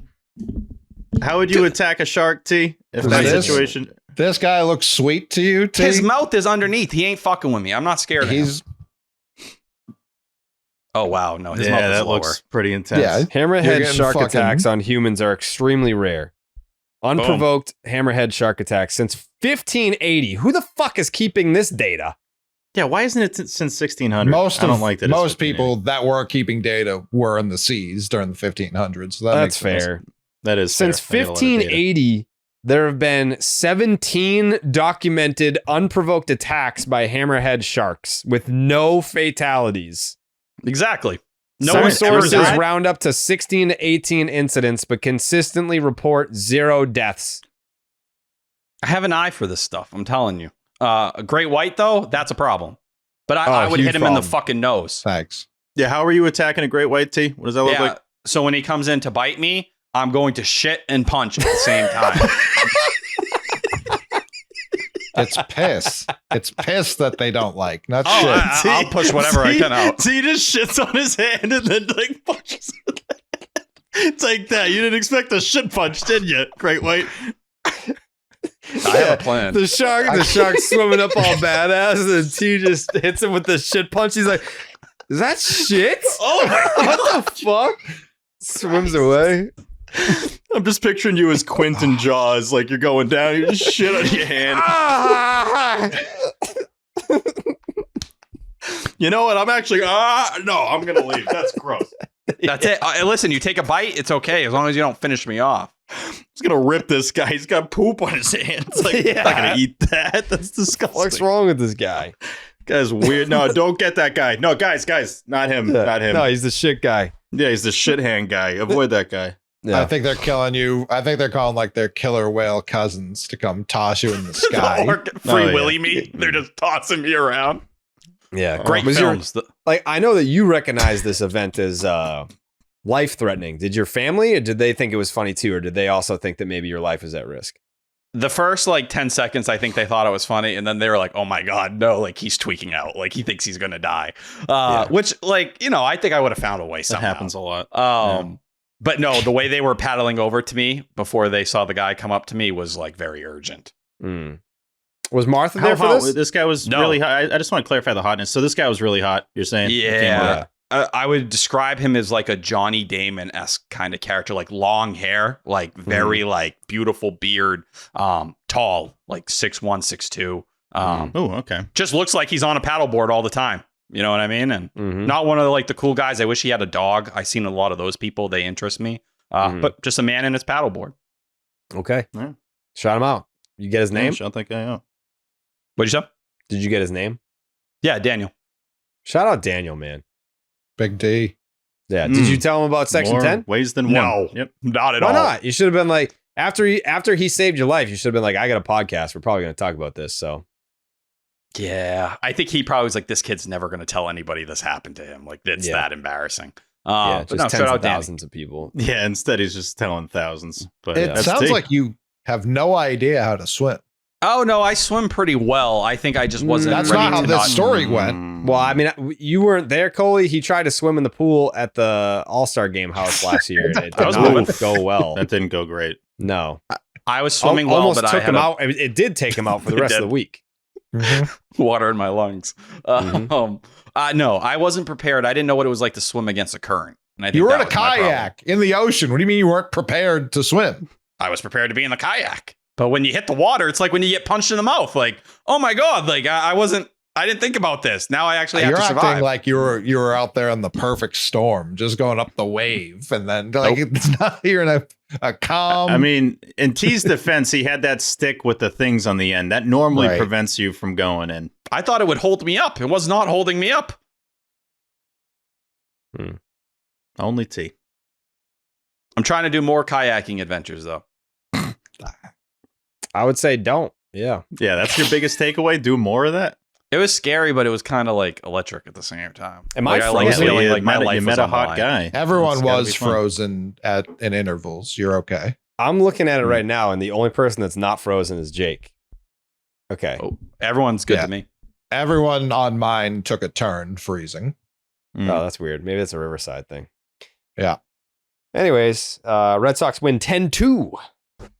Twice. We should all get like Mikey even doing like the Aura kid at the front, and all the rest of us in a canoe would be funny. What about like one of those banana boat things?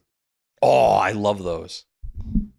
Yeah, we just have less control. That's Obviously, fine. That's Whitewater point, I think. rafting trip.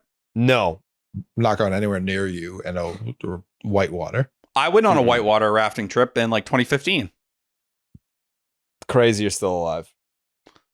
Yeah, I actually did pretty well. My sister, not good.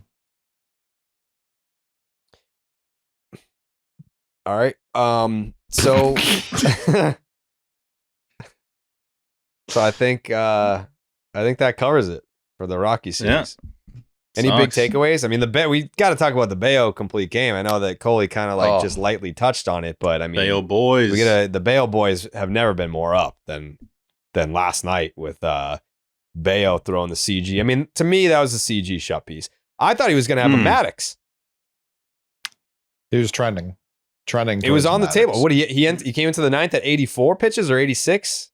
I think it was 87. 84? Yeah, Yeah, he I think it threw was 107. 86 or 87 was like right It in was that like range. 20 in the ninth. Yeah, because that dickhead. Who hit the homer? Hunter Goodman. That was Hunter Goodman? Oh, Yeah, and Yeah. nominated for life. Oh, yeah. Well, whatever. To me, doesn't matter. CG shut piece. There you go. CG shut piece for Brian Bello. The Bello boys were vibing last night. We were vibing. Big step forward for him. Tyler, do you have any pitch data? I know that you mentioned the changeup. Do you have any pitch data on Bello from last night? Yeah, so it was 35% sinker, 25% sweeper, 24% four seamer, 13% change, 3% cutter. What sticks out about the 13% change, he had 15 whiffs, 5 were on the changeup despite just 13% usage. Had 6 on the sweeper, so that was really playing as well. I think that's what sticks out the most. And beyond that, outscored kind of highlighting the maturity, where he gives up the homer in the ninth. It felt like maybe one of those spots where you unravel a little bit. You're going to force a reliever into the game that you didn't really want to. I think it was Isaiah Campbell warming up at that time as well. But for him to kind of settle down and be like, I had to contain the excitement. I knew how much this meant to me, how excited he was. And, you know, from the start to be that efficient, it was 30 pitches in the first 3 innings or 31, Yeah, 7 31. strikeouts. You're missing bats. Like, as efficient early in the game as we've seen, something he has been doing more regularly now. But to hear him say he was really kind of channeling his emotions, that's maturity to me.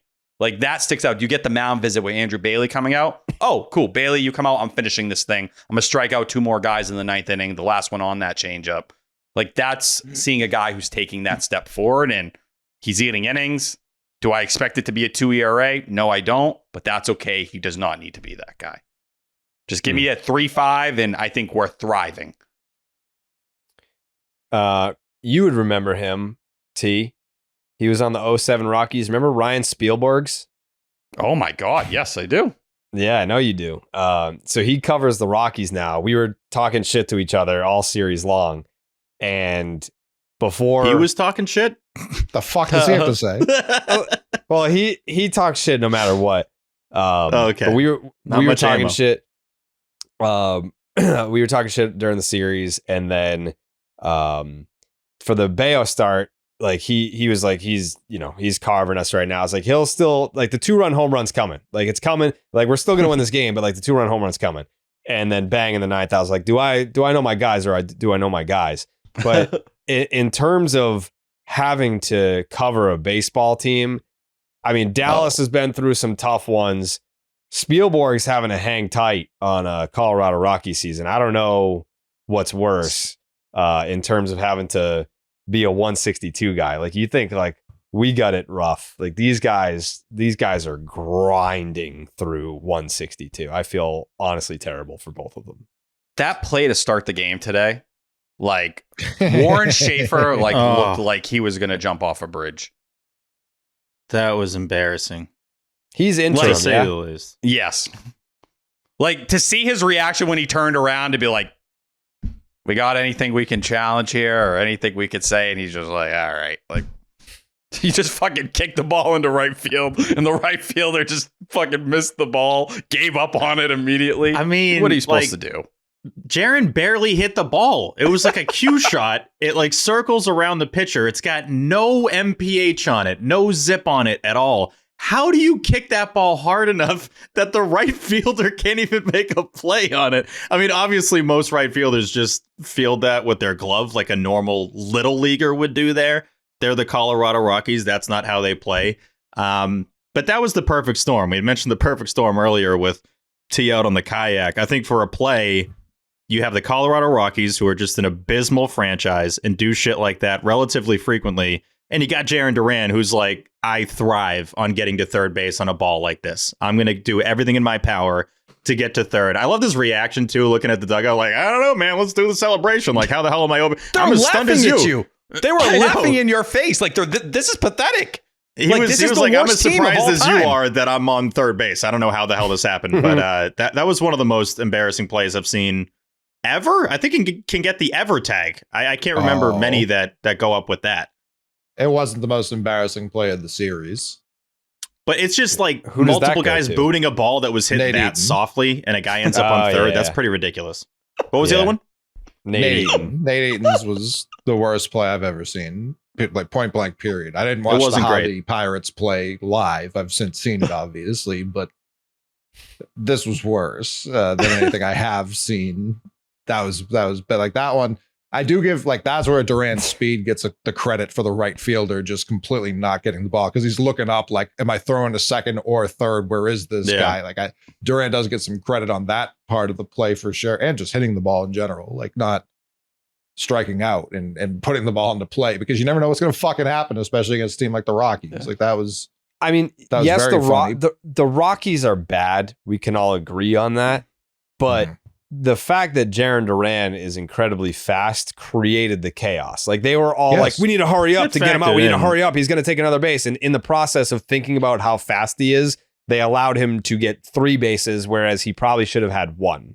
He should have had 0, actually, but he ended up with 3. He got 3 more than he should have got. Yeah. Yeah. But the Bello start, I saw a lot of people saying this was like the best start of his career, the best start. It wasn't the best start of like the last month for him. He went out and out-dueled Max Fried. Like that was a thing that happened very recently.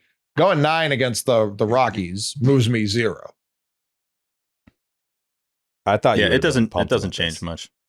Well, I'm pumped that he's continued. Was not it 6 available. straight quality starts? Like that's to me where he's at. And I don't know what the ERA is since the start in Miami last year, but this is like not a small sample size. No. People want to make it a few month thing after he had that bad stretch. No, this is over like a year thing at this point. Cause that was early July last year. Yeah, I think it was July. It was the 4th of that July. first series of the month. Yeah. But yeah, So, you're yeah. talking Brian Bello at this point in time. He's essentially, I have the numbers right here. Going back to July 1st last year, he should be. Oh no, I just did this completely wrong. He's about a 3.5 ERA pitcher. Hold on, I can actually do the numbers right instead of doing the leaderboards for the entire sport. That would make What's a lot the of sense. FIP, though? You want that FIP? The FIP is going to be Yeah. a little bit higher, unfortunately. Damn it. Sorry. So since July 1st last year, Brian Bello, it's a 3.47 ERA, mid-3 ERA. It's a 4.01 FIP. But Love to be it. fair, his FIP's always going to be a little bit higher because of the kind of pitcher he is. He's not going to miss a ton of bats frequently. It's going to be a lot of ground balls. Those guys typically do overperform their FIP a bit. He's going deep into games. That's the biggest thing. I mean, the fact that it was 5 straight starts in May where he couldn't go 5 innings and he had like a 5 ERA in that stretch. And now he's got a 2.74 since the start of June. And every start since the start of June, he's gone at least 5 innings. I believe he's averaged like 6 1/3, 6 2/3. That's the thing that stands out to me. The fact that he's not having that blow up inning, he's not having that fit on the mound or in the dugout. Like, I don't want to say he's past it, but at least for this stretch, he's looked like a completely different pitcher than he was in May. And you Feels can like hope he's past it. It's been a long time since he's had one of those. Yeah, it has been a while. I think there were a couple moments during that rough stretch where like we were getting some of the moments where it's like, all right, the ball's not in the strike zone, like please. But for Brian Bello right now, he said something weird after the game where he was like, I never felt like I did today before. Like I felt like a different guy. Like I've reached like another level essentially. It's like he became a Super Saiyan or something like that. It was like, I have this new feeling. And now that he has his changeup again, which at one point was his best secondary, maybe there is even more to unlock here for us to see. And I think that's all on the table right there. But, you tip your cap to Andrew Bailey because right now, like, there's a lot of guys and there was a lot of people criticizing Andrew Bailey and questioning him. Right now, a lot of those questions have been answered and they look pretty damn good for him right now. And I think you can say a lot of that for Pete Fatsy as well. Like, it's just kind of the reality of the situation. But, Bayo's still 26. Like, who knows if there is another level we have yet to see yet. I want to get Andrew Bailey on the pod because I feel like he took a lot of criticism and rightfully so. I mean, pretty much after They've made April adjustments last year. Yeah, like the plan wasn't working. And there was a pivot somewhere along the way this year. Obviously, they didn't abandon the plan last year, but like they've pivoted this year. And we've seen guys. I mean, at the beginning of this year, we were saying, we're justified in saying, like, hey, like the plan isn't working. Like the guys that have come over here are not performing well. The guys that have already been here have not taken steps forward. Like, what the fuck? But now all of a sudden, I mean, Crochet is Crochet. Like, he's just a bona fide ace. He's a stud. But Giolito unlocking something where he's pitching better than he ever has in his career. And now you've got Bello turning into a stud. Yeah, I'd love to talk to Andrew Bailey about that. Maybe we can do that soon. Yeah, Chapman, like, say what you will, the walk rate being this low is ridiculous for him. It is absolutely insane that he's throwing this many strikes right now because nobody's been able to get him to do this. Yeah. And for Bello, like, the cutter became part of the repertoire, and like that's another thing you look at as a turning point for him. We'll see with Tanner Houck. He's going to be the next kind of question mark you have. And did you see that tweet today that he threw like 101 or something? There's no fucking way, right? Why did those are one of those moments where it's like, can we be for real? Like, you know what the reaction is going to be putting this out there for people to see? Like, clearly it was a misreading. Look at the entire MILB page. Everything else is 94 to 95. You think he just randomly found 100 for one pitch and said, who gives a fuck? No way in hell. But look at Richard Fitz. Richard Fitz shouldn't have given up a run in that first start. Like, he got screwed. The Trevor Story play and then what Nate Eaton did when Chris Murphy entered the game. Like, Richard Fitz has taken a step forward. What you've seen from Hunter Dobbins this year. And I know some people freaked out about Fitz was throwing 98. Dude, his velocity was up a full it. tick on the year. Like, his stuff is ticking up, and the whiffs, he had 14 whiffs in this game. A guy with 6 strikeouts. That's something he was not doing a year ago, or even earlier this season. So, like, Dobbins showing to be a back end arm, Richard Fitz showing he could be a back end arm. That has real value. And for Fitz, I know some people were really pissed off about him getting sent down. I think it's more roster manipulation going into the All-Star break, and then you reassess. But that puts so much pressure on Walker Buehler, and this start tomorrow is probably going to be a massive thing, I think, for what's going to happen with him moving forward. Big moment for him. Well, I mean, he pitched well enough his last time out. So it's not, one start is not enough to kind of save your spot when you've got Dobbins and Richard Fitz. And I mean, your first 3 guys are set now. Sandoval. They've taken the reins on that. Yeah. What's the deal? What's the update there, T? Not much. Still kind of rehabbing and building up. Doesn't seem close to a rehab assignment yet. I'm moving on with my life. I'm not factoring in Patrick Sandoval for 2025. Is that fair? Yeah, I don't think that's a crazy place to be. I don't think you're being unfair to him. Yeah, started throwing off a mound in late May. Alex Cora said Sandoval was having a deload week in late June. That's the last true update we've gotten from the team. Okay. I do think Kyle Harrison is part of that equation, but so far, and yes, he's trying a lot of different things at AAA. So like the line only means so much to me, but it hasn't been great through 3 starts. What are the numbers? So through his first 3 starts with Worcester, he has a 7.62 ERA in 13 innings, 6.9 K per 9, 3.5 walk per 9, 3.5 home run per 9, and a 13.8 hits per 9. Do we know what he's working on besides sucking?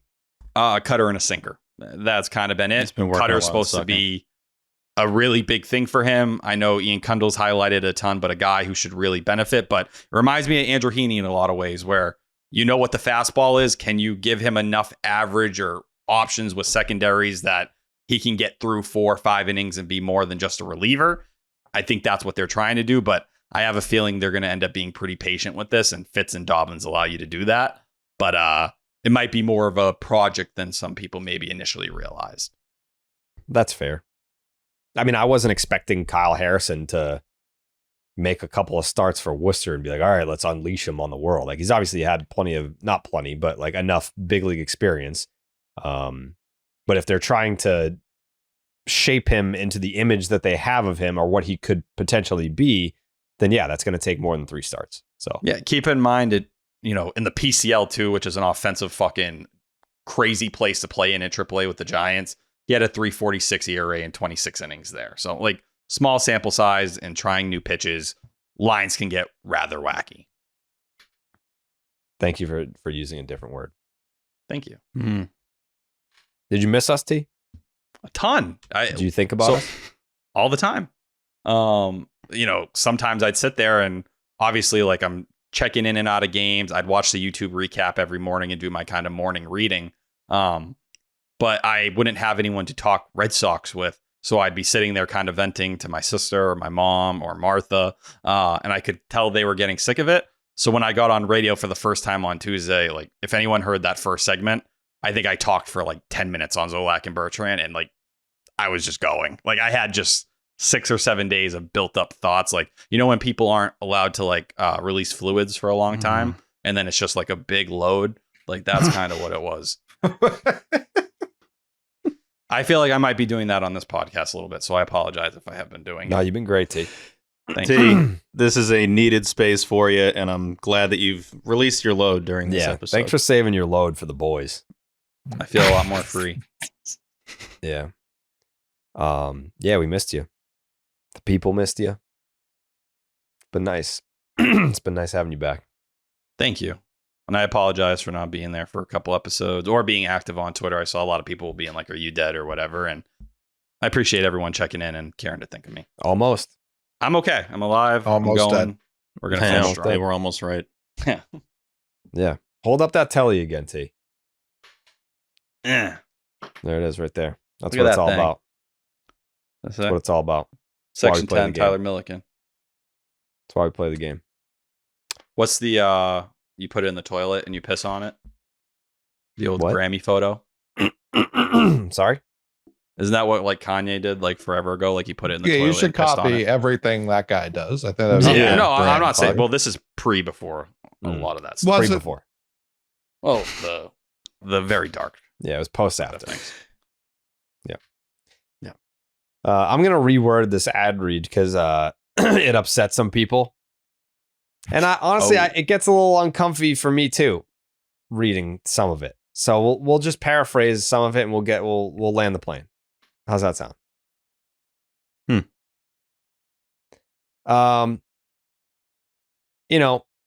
Sometimes dogs have complications. Sometimes there are things that happen to our furry friends that we would like to avoid, you know? And this is widely attributed to your dog's diet. We want what's best for these dogs. And that's what inspired Dr. Dennis Black to create Rough Greens. Here's the good news. With thousands of testimonials and 5-star reviews every month, Rough Greens is now the #1 all-natural dog supplement in America. They have helped millions of pups like Ace stay active and be healthy, and your pup could be next. You don't have to change your dog's food to improve your dog's health. Just add a scoop of Rough Greens. Fetch a free Jumpstart trial bag for your dog today. You just cover shipping. Go to roughgreens.com. Use the promo code SECTION10. That's rough, RUFF, greens.com. Promo code SECTION10. You don't have to change your dog's food to improve your dog's health. Just add a scoop of Rough Greens. How's that? That works. Yeah. Yeah. The other line was very aggressive, to say the least. It's super aggressive. And like, I would read it being like, ugh. Yeah, I kind of winced every time you'd say it. Yeah. Yeah, there was a post about it, and they were like, "What the fuck, man?" And some people said that they shut off the show because of it, and I was like, "That's that." Now you're a pussy. That's a little much. Yeah. But I think, we can get to the point without the dire stuff about dogs. Yeah. Call it. That's right. Yeah. All right. Any other thoughts on the Rocky series? No? Okay. T, you feel like you got your nut out fully? There is something I haven't fully gotten out.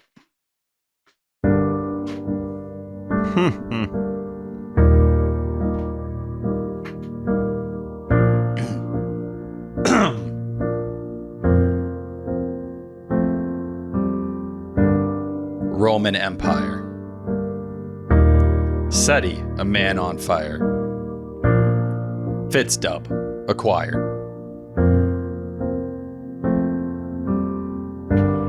Complete game Bello. Sox bats, simply on fuego. Wins 5 in a row.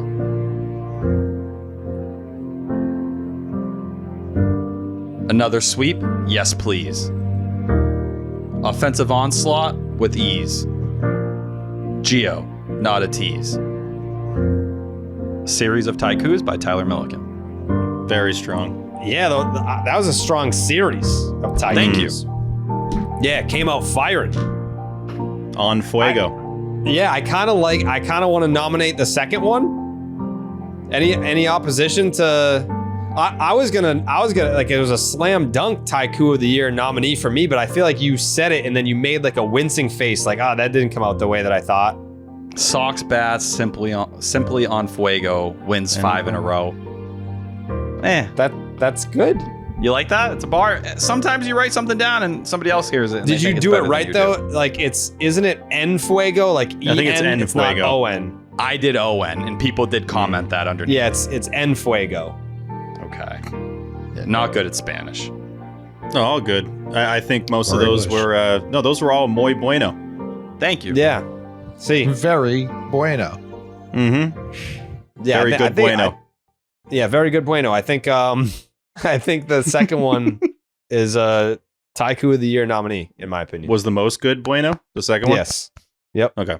It's very good That bueno. would mean a lot. It's very good bueno to have Tyler back. Yeah. Mucho good. Yeah. Bueno. Bueno. Okay.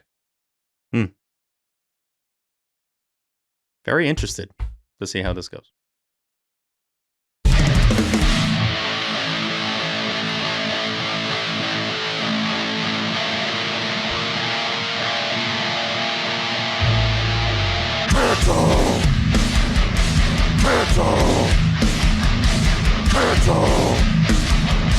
Ketchup Series MVP.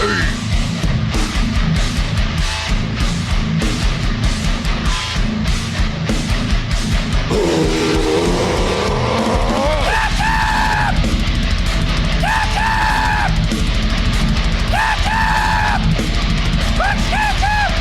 Series MVP.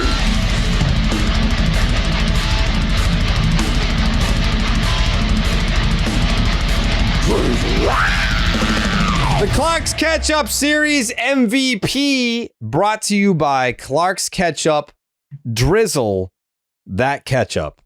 It is a 3-0 series sweep over the Colorado Rockies, the second consecutive series sweep by the Boston Red Sox. So I'm looking forward to a healthy debate. I don't know where this one's going. I think Ceddanne Rafaela had a great shot, and then he didn't play in the finale. You've had some good pitching performances in this one. You've had some offensive standouts in this one. I don't like this. May be like a 3 or even 14. Like it might be super spread out. Like I think the winner of this catch-up is going to get 3 or 4 votes. Mm-hmm. I think it's going to be something like that. So I genuinely have no idea who this is going to go to, but it's going to be tight, and I know Will's going to know who it is. He is probably going to know who it is. That being said.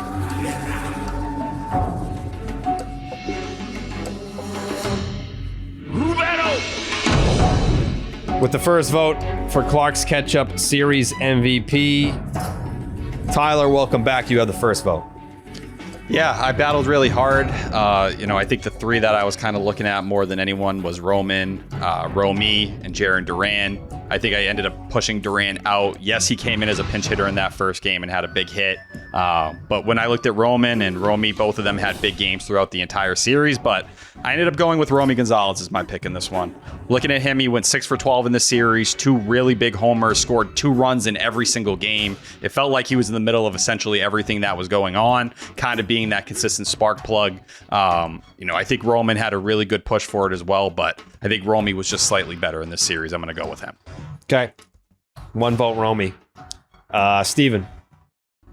My first packet goes to Romy for mashing all series, for hitting some real bombs. We don't see over 450. That just doesn't really happen. I believe there were 4 total of those types of homers the last 3 full seasons, and Romy and Jarren did them in back-to-back nights. That was cool to see. Packet to Yoshida. Didn't miss a beat. I love that moment between him and Breggy in the dugout doing the running thing. That was really, really funny. Alex Bregman just dominating in the dugout during his time off. That's not easy to do, by the way, to be in that good of spirits and be lifting other people up when you just obviously want to be out there and playing. Packet to Cap. He hit 500 in this series, hit a bomb. Maybe he comes in this show soon. Who knows? That would be awesome.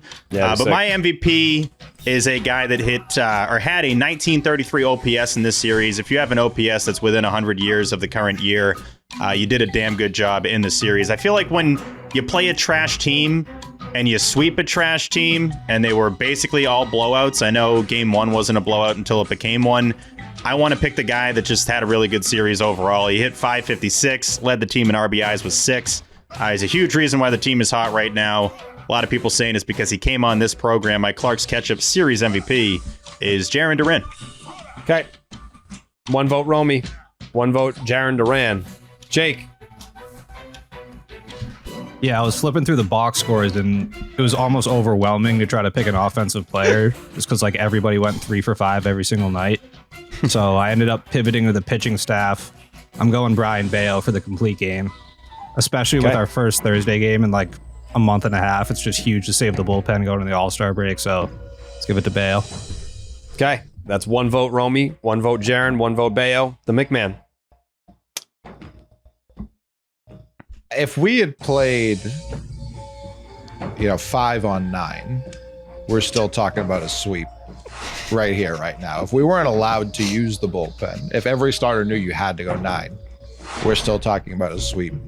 And it doesn't even have a lot to do with the Rockies. It has to do a lot with our president, Donald J. Trump, who until the Red Sox lose a game is going to get my vote. Okay. That's okay. All right. All right. 1 vote, Romy. 1 vote, Jarren Duran. 1 vote, Brian Bello. 1 vote, Donald Trump. For me, statistically speaking, there were a lot of standouts in this series, but It is the Colorado Rockies, so there was a lot of stat padding going on. However, the way that I'm going to choose to look at this series and my vote for Ketchup, I'm going to go Jarren Duran because it's super important for this guy to get going. So if it takes a Colorado Rockies series to showcase his power, longest home run of the season, 455 yesterday, another 3-run bomb tonight. I know that there was a bunch of errors on that play to start the game tonight, but like I said earlier, the ball doesn't get thrown around and balls don't get kicked around into the outfield, around the outfield, if it's not for his speed and them being very much aware of his speed. His speed created that, and it set the tone for the rest of the night. So I will be voting for Jarren Duran. So that's 1 vote Romy, 2 votes Jarren, 1 vote Bello, 1 vote Donald Trump. Okay. Who do you think Duran would vote for? What? Huh? What'd you say? Huh? What'd you say? You're breaking up. This will be a closer race right now. Yep. Now, Hogdale. What's up, gang? We're out here. We're drizzling some ketchup. The Sox have won 6 straight, sweeping 2 series in a row. They dispose of these god-awful Colorado Rockies. And man, this is a tough series in terms of picking ketchup because of the sheer amount of quality performances. Starting off with major packets, first of all, to Brayan Bello, who in my opinion did have, I think that's the best I've ever seen him look. I think that's the best start of Bello's career. Couple things held him back from me giving him ketchup, that being just the game itself wasn't super close, and just being a pitcher. He only appeared in 1 of the 3 games, and the other candidates for ketchup, they just appeared in more games and were, in my opinion, as consistently excellent through those 3 games. So Bello gets major packets from me. Second, in terms of big packets, is Jarren Duran, who has found it again. He is a man who is playing like he is lit on fire 24/7. I mean, multiple home runs, a pair of home runs in this series, an animal on the base path like he always is. The thing that slightly held him back for me is just that he didn't play, in all 9 innings in all 3 of these games. He appeared in all 3 games, but, in one of the games, he only had, I believe, a single plate appearance where he did have a hit.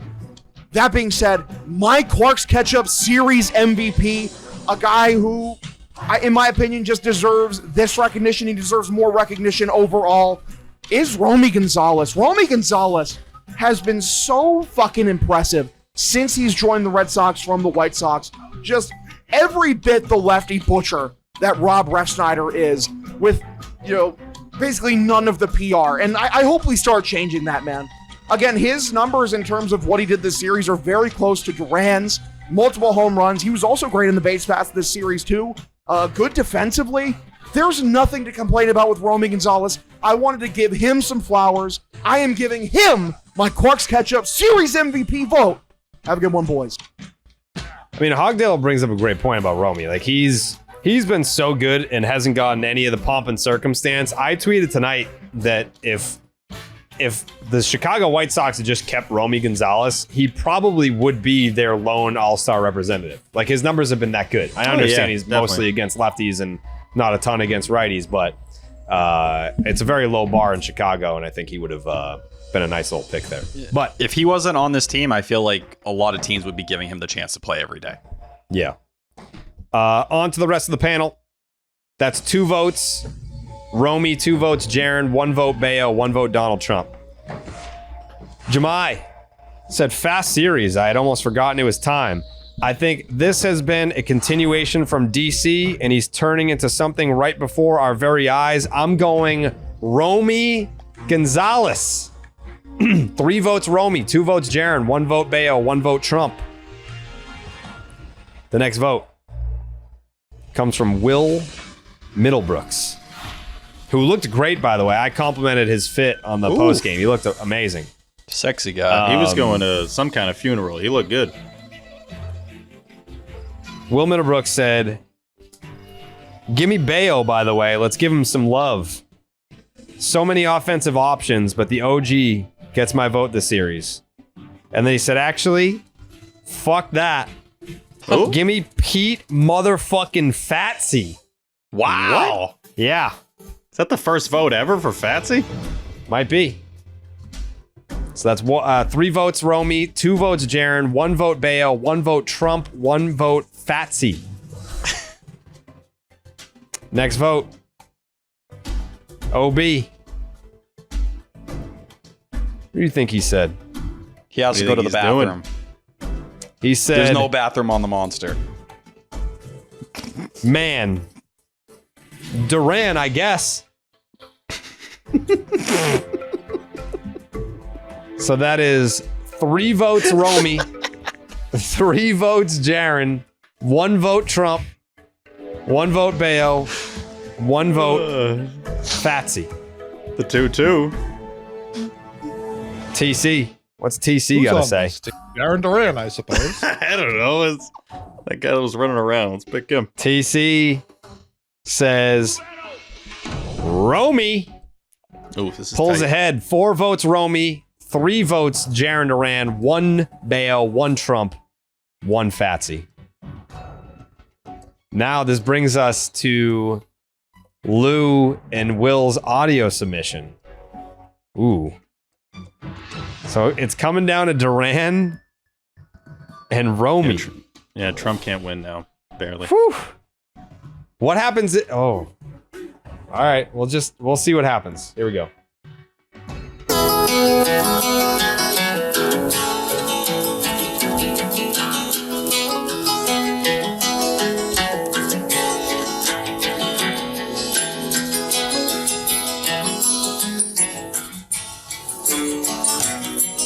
Well, the motherfucking Red Sox have been born in the summer of, the 25th year of the 21st century.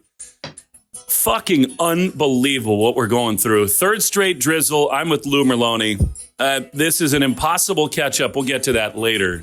This party right now this team is on is something to behold. Every fucking night is awesome. You know, I left you on the road trip. I came back for the Red Series, and all I keep hearing is they can't score runs. I don't know what the Christ you people are talking about, because it has been an onslaught ever since. I mean, this was, say what you want about who they played. I don't care. The Yankees lost a game to this team. Houston lost a game to this team. You beat the shit out of them. You got guys in that box that are comfortable, that are confident. It's been fun. Rather than do a lot of packets, this one right now with as many people as are going, I think it's worth saying a lot about some of these different guys, because I looked around the diamond at the end of this one and said, every fucking guy had a good series. Not one dude didn't contribute to this thing and to this game. Narvaez gets the big homer tonight. We're nearing the All-Star break here. Can you imagine when we left spring training that this guy would have had this impact on this team? No, and you can say that about a lot of guys. You know, as you mentioned, everyone's sort of stepping in the box. And I know, there'll be an uptick, right, with the pitching with Tampa Bay, but sometimes it's not about who you face, it's how you feel. Like when you're going well, you can hit anybody. When you're not, it doesn't matter. Sensatella can get you out, right, when you're not going well. And I think right now they're confident. Hopefully, I think they're going to carry it over, maybe not at a 10-run a night pace, but everybody's contributing. Up and down this lineup, as I said, they don't have maybe a middle of the order. Like, there's no, Devers and Judges and everybody, but they don't have a bottom. And they just come at you from everywhere. Last time, it was all about Story and Rafaela because they were unbelievable. And they continue. I mean, especially in the first couple games of this series, it's just incredible from both those guys. My homie is just a badass at the plate every time. I do want to take a moment and talk about Roman Anthony. And again, I don't give a fuck that it's the Colorado Rockies and the Washington Nationals and the Cincinnati Reds. Lou, this dude does things at the plate that 21-year-olds should not do. He takes pitches that are close. He finds something to hit, and he hammers it. He doesn't chase. Like, there are swing and miss pitches, 1-2 that he lays off, 3-2 that he lays off, and he just buys himself another pitch. Everything he hits is hard. Everything. And it just depends on whether he finds a gap, finds a grass, finds a hole, whatever. But everything off his bat is an absolute rocket. Like, he is as advertised. Jaron Duran went on the 10. He's been red hot since. I'm sure there'll be some love for him in Ketchup. You and I have not discussed this. It's more fun to just let it rip because I think this is going to be totally split. I know where I'm going. I will not change no matter what you say. Where are you leaning for Ketchup? Well, I do think that I was waiting for the month from Jaron Duran, and he looks like he has his swagger back. You know, and it wasn't June, and it very well could be July. He's been outstanding. Story, Rafaela, Narvaez, Abreu. I mean, it could be just about anybody. Your homie is absolutely fantastic. It's 1 through 9, and because of that, my Ketchup MVP is Pete Fatsy. Wow, 2 votes. I mean, where do you go? Where do you go other than the guy's taking a lot of heat? Everyone's giving him shit earlier in the year about the approach and this drive line. He's nothing to do with drive line. He doesn't want guys to strike out. He wants guys to get hits. Somebody start throwing Pete Fatsy some love, especially with what you're seeing from the entire freaking team. It is everybody. My MVP is Pete Fatsy and his hitting group. I tell you what, that's funny. I came into today thinking that I was going to go Bello, which sounds stupid because the offense has been the story these last, but that was like a career performance for Bello. I thought that what he did last night was so eye-opening. If they get that dude the second half, don't you think Bello was very much in the consideration here? Yeah, I do think he was in consideration. And the other guy in consideration, too, is because he's close to perfection, is Masataka Yoshida. I mean, I think just being in the dugout and staring at the Rockies the first 2 games had an impact. And his, obviously perfect form coming into this game, too, as well. And did you notice he still stayed perfect form in the ground rule double? He didn't slow down. He's fun to watch. But Bello, talking about throwing with confidence, a location, like just mowed them down. That was fun. Giolito was awesome. About the 5th inning, 6th inning tonight, it just occurred to me. You read these stories about they're coming back from Anaheim, and Alex and Pete and Bailey and Ben Rosenthal and all these guys are in the airplane first class cabinet talking about how the fuck do we turn this thing around? We're not scoring at all. We're catching heat after Devers. They changed the meetings. They individualized them. Alex and Pete lift a couch into the room and they get this thing rolling. The offense that they've got going right now is absolutely spectacular. I swear on my life, Lou and I did not discuss this before, but this thing to me is totally clear cut. The offense is the story, and the Clark's Ketchup Series MVP is Peter motherfucking Fatsy. It's not. So it's not. Damn. It's Never not. will be. Wait, either. real quick. Will is always so confident in who wins this thing. And so for him to be so confident in the hitting coach is a little bit nuts, is it not? Well, I gave credit to Pete Fatsy earlier in the show. I do think you lose some points when you're facing the worst pitching staff in the entire sport. Like there's a grading curve there. Like you only get so many points if we're just talking this series. I'd also like to take away points for it taking that long for them to be like, what if we talked to the fellas? Yeah, like when you were doing it a year ago and it started a month-long kind of push. The other tough layer, real quick, Jerry, is that Romy is Will's fucking homie. Right. And so that could have been like the ultimate announcement of the catch-up. That's tough.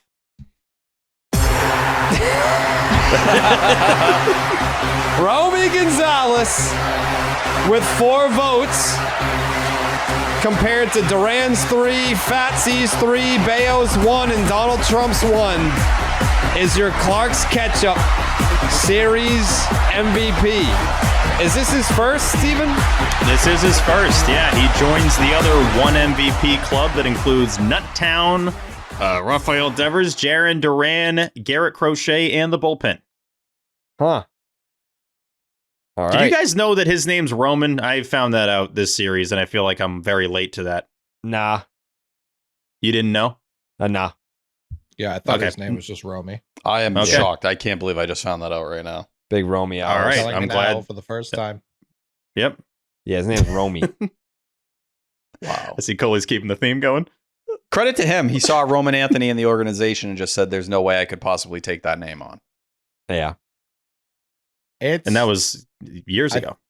I think Cora is in on the bit because I think if Rafaela plays today, it's a clean sweep. Well, I'm still voting for DJT, but everyone else I think votes for Rafaela incorrectly. But he will get his catch-up by hook or by crook. He will get there.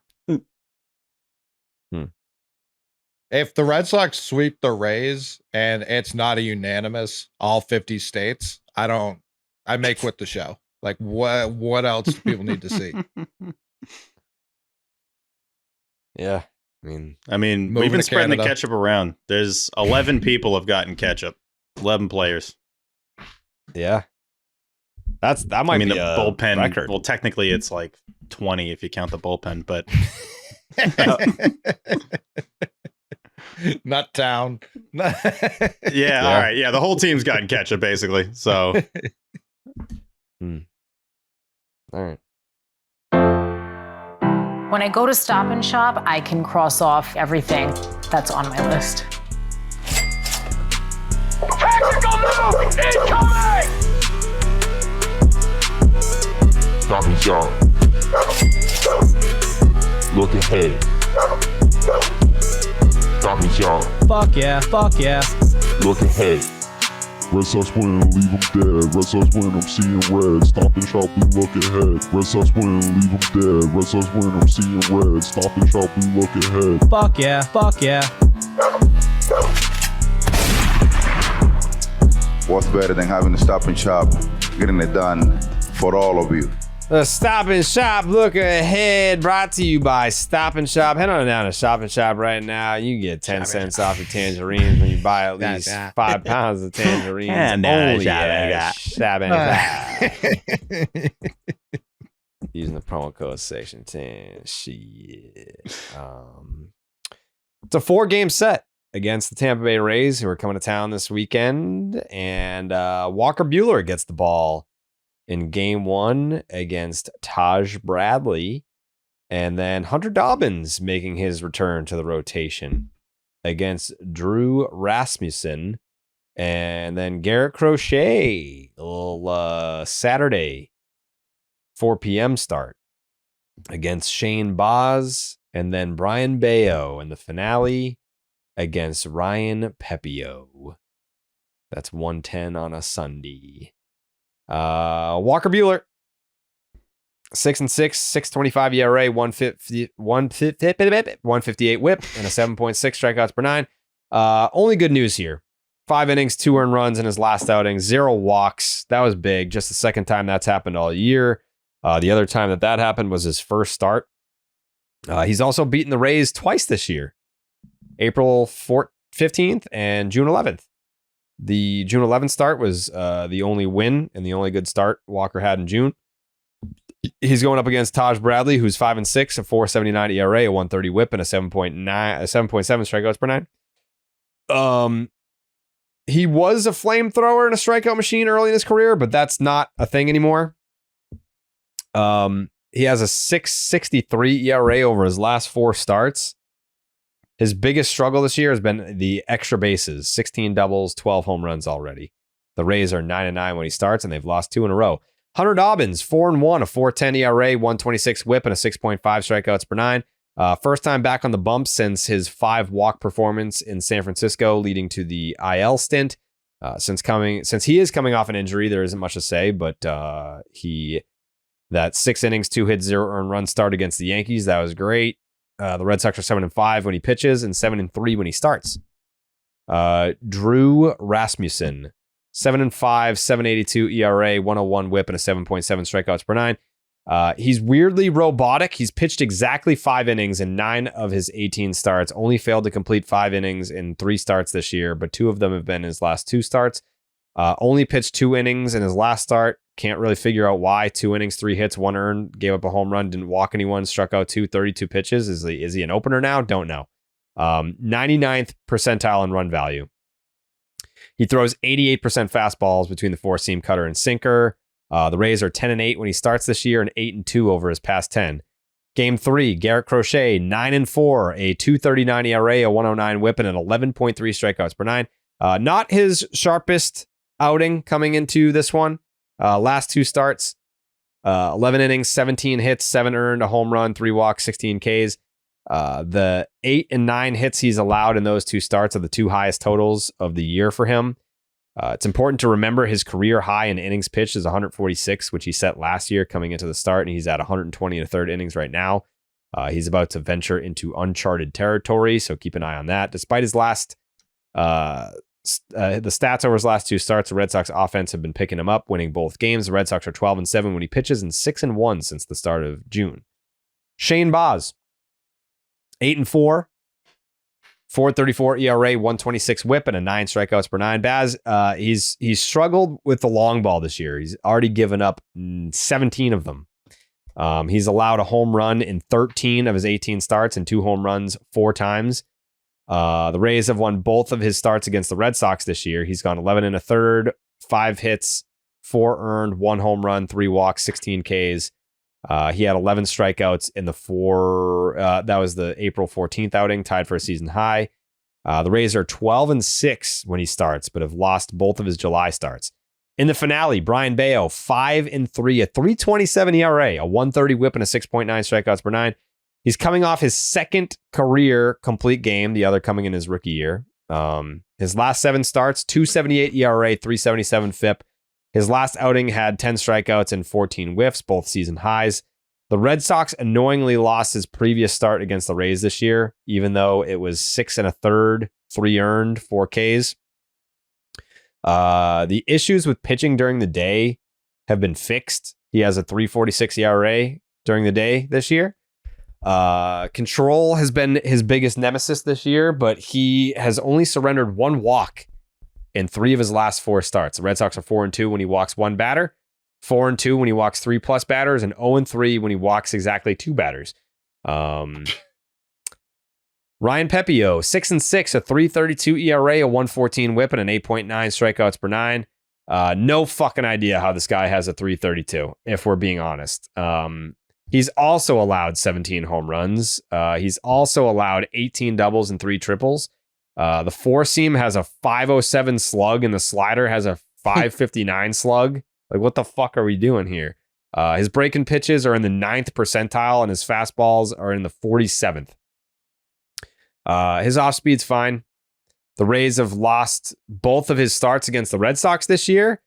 In those games, 11 2/3, 9 earned, 3 bombs, 4 walks, 20 Ks. So that's a lot. But even though the Red Sox struck out 20 times in 2 games, he can't win. Guy sucks. The Rays are 8-11 when he starts this year and 4-9 when he has 7 Ks or less. So just don't strike out and you'll be fine. Again, that is Walker Buehler versus Taj Bradley. That is Hunter Dobbins versus Drew Rasmussen. That is Garrett Crochet versus Shane Baz, and Brian Bello versus Ryan Pepio. Prediction time, McMahon. I'm feeling 2-2, and I don't know why, but I'm feeling a Benny's banana heading right into the break, which I think we'll all take. We'll be 4 up. Jake? The thing about sweeps is they always come in 3s. We got the first 2 out of the way. That's the toughest part. So 3rd one should be pretty easy. I'd be stunned if the Rays win a game this weekend. Okay. Steven? Did you say Bello has 2 complete games? Did I hear that correctly? He has 1, right? The other was a 6-inning complete game. Oh. What?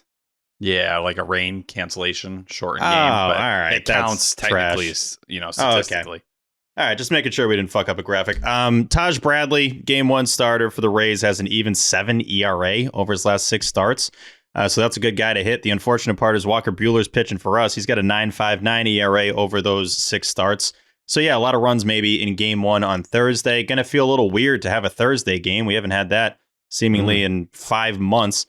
The Rays have lost 7 of the last 10 games, so it's a good time to see him now right before the break. Very excited. I don't think we've said this yet for the return of Alex Bregman to the Red Sox lineup, hopefully this weekend before the break. It has been getting interesting, and I've seen your updates, T, of like, yeah, Cora's saying he's hopeful to be back before the break. Then now Cora's saying, no, definitely back before the break. I'm like, all right, so this series, right? I mean, like the break is literally on Monday. So it will be good to see him back in the lineup and not just in the dugout with the fellas. Red Sox have a 95-67 record pace at home this year. They've been a good home team, which is obviously a change of pace from the last couple of seasons.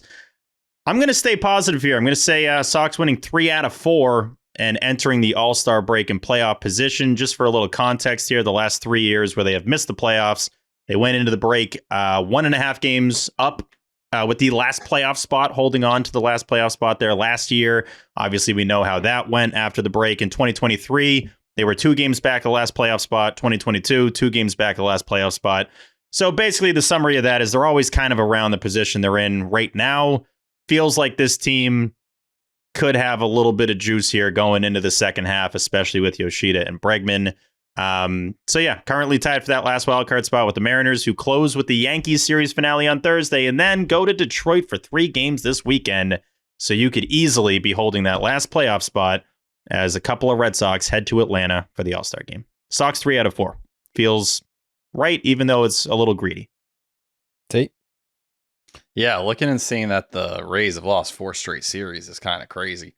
Just, looking back over that stretch, but Walker Buehler in the first game, I don't feel great about it, but I think one of the biggest things about Giolito and Bello doing what they did in this series was that your bullpen is fresh.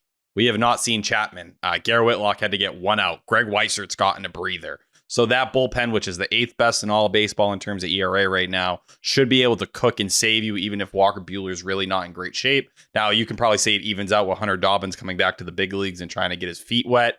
So I think I am going to go with a split here. I think Crochet and Bello finish it out very strong. I am a little bit worried about Dobbins in his first start back. And Walker Buehler probably going to put you in a hole that's tough to come back from. And maybe there might be a little shock from playing an actual Major League Baseball team again. It's like when you play that first game on MLB The Show and they pump up the difficulty, it's like, oh, wait, I might need 4 or 5 innings to adjust here and kind of get my footing. Give me a split, but I think it's a super competitive series with all 4 games being like games you're kind of glued to and like feeling like you could have won them if, something went your way or the ball bounced the right way. I do not have the Red Sox winning a game in the series. I think they get swept. Whoa. Yeah. Mm-hmm. Yep. I agree. Yeah. Good call. I think they get their fucking doors blown off. 0-4. Got the Red Sox losing all of them. Thank you. Momentum snuffed out.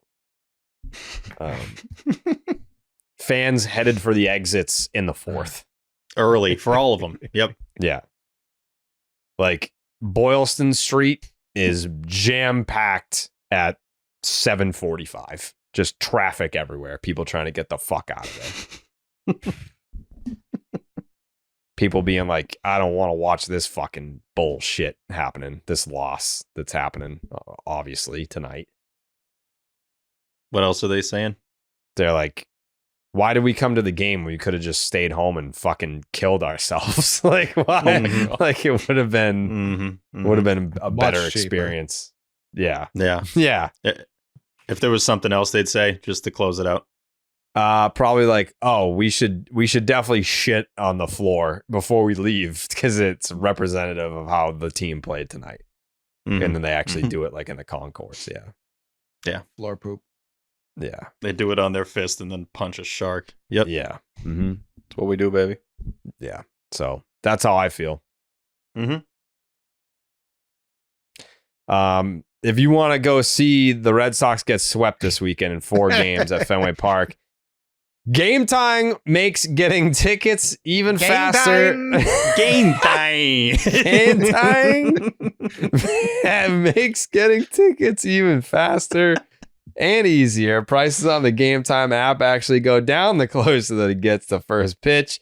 They have killer last minute deals used from your seat and their lowest price guarantee. We'll be there on Friday. Mm-hmm. Jake? Not all of us, but yeah, some of us. I'll be there. Jake will be there, yeah. Obviously, dude. I'll be there on Friday. Mikey will be there.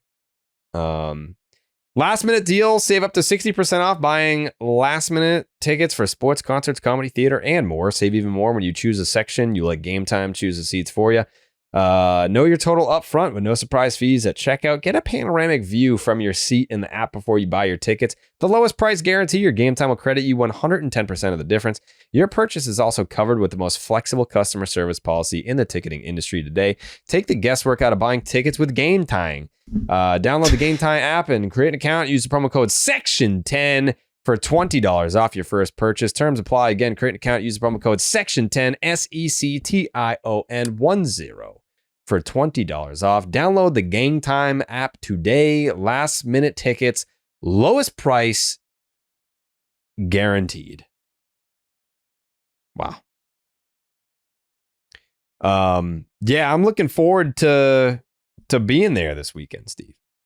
Mm-hmm. Me as well. Very excited about it. Yeah. You excited? We got something big coming up on Friday. Of course I'm excited for that. Oh, yeah, we do. Mm-hmm. Yeah, we do, Steve. Right? Not this. No? I don't think. I feel like you might know something. Mm-mm. All right.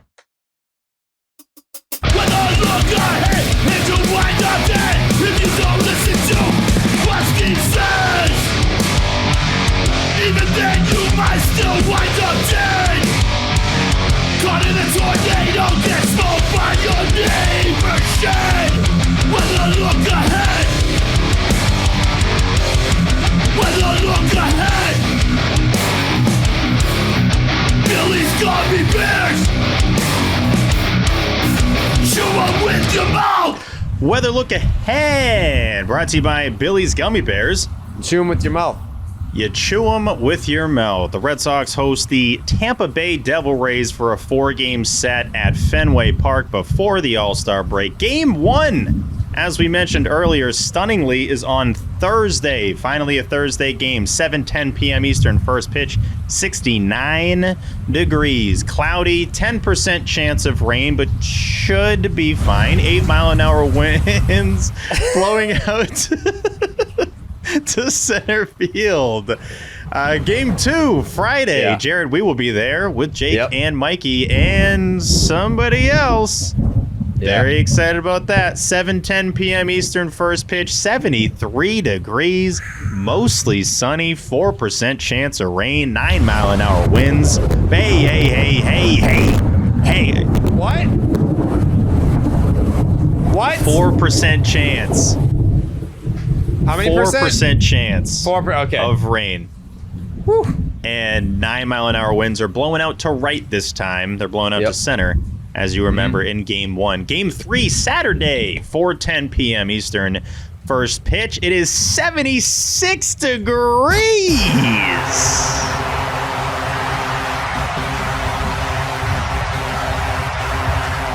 It's not raining on that day.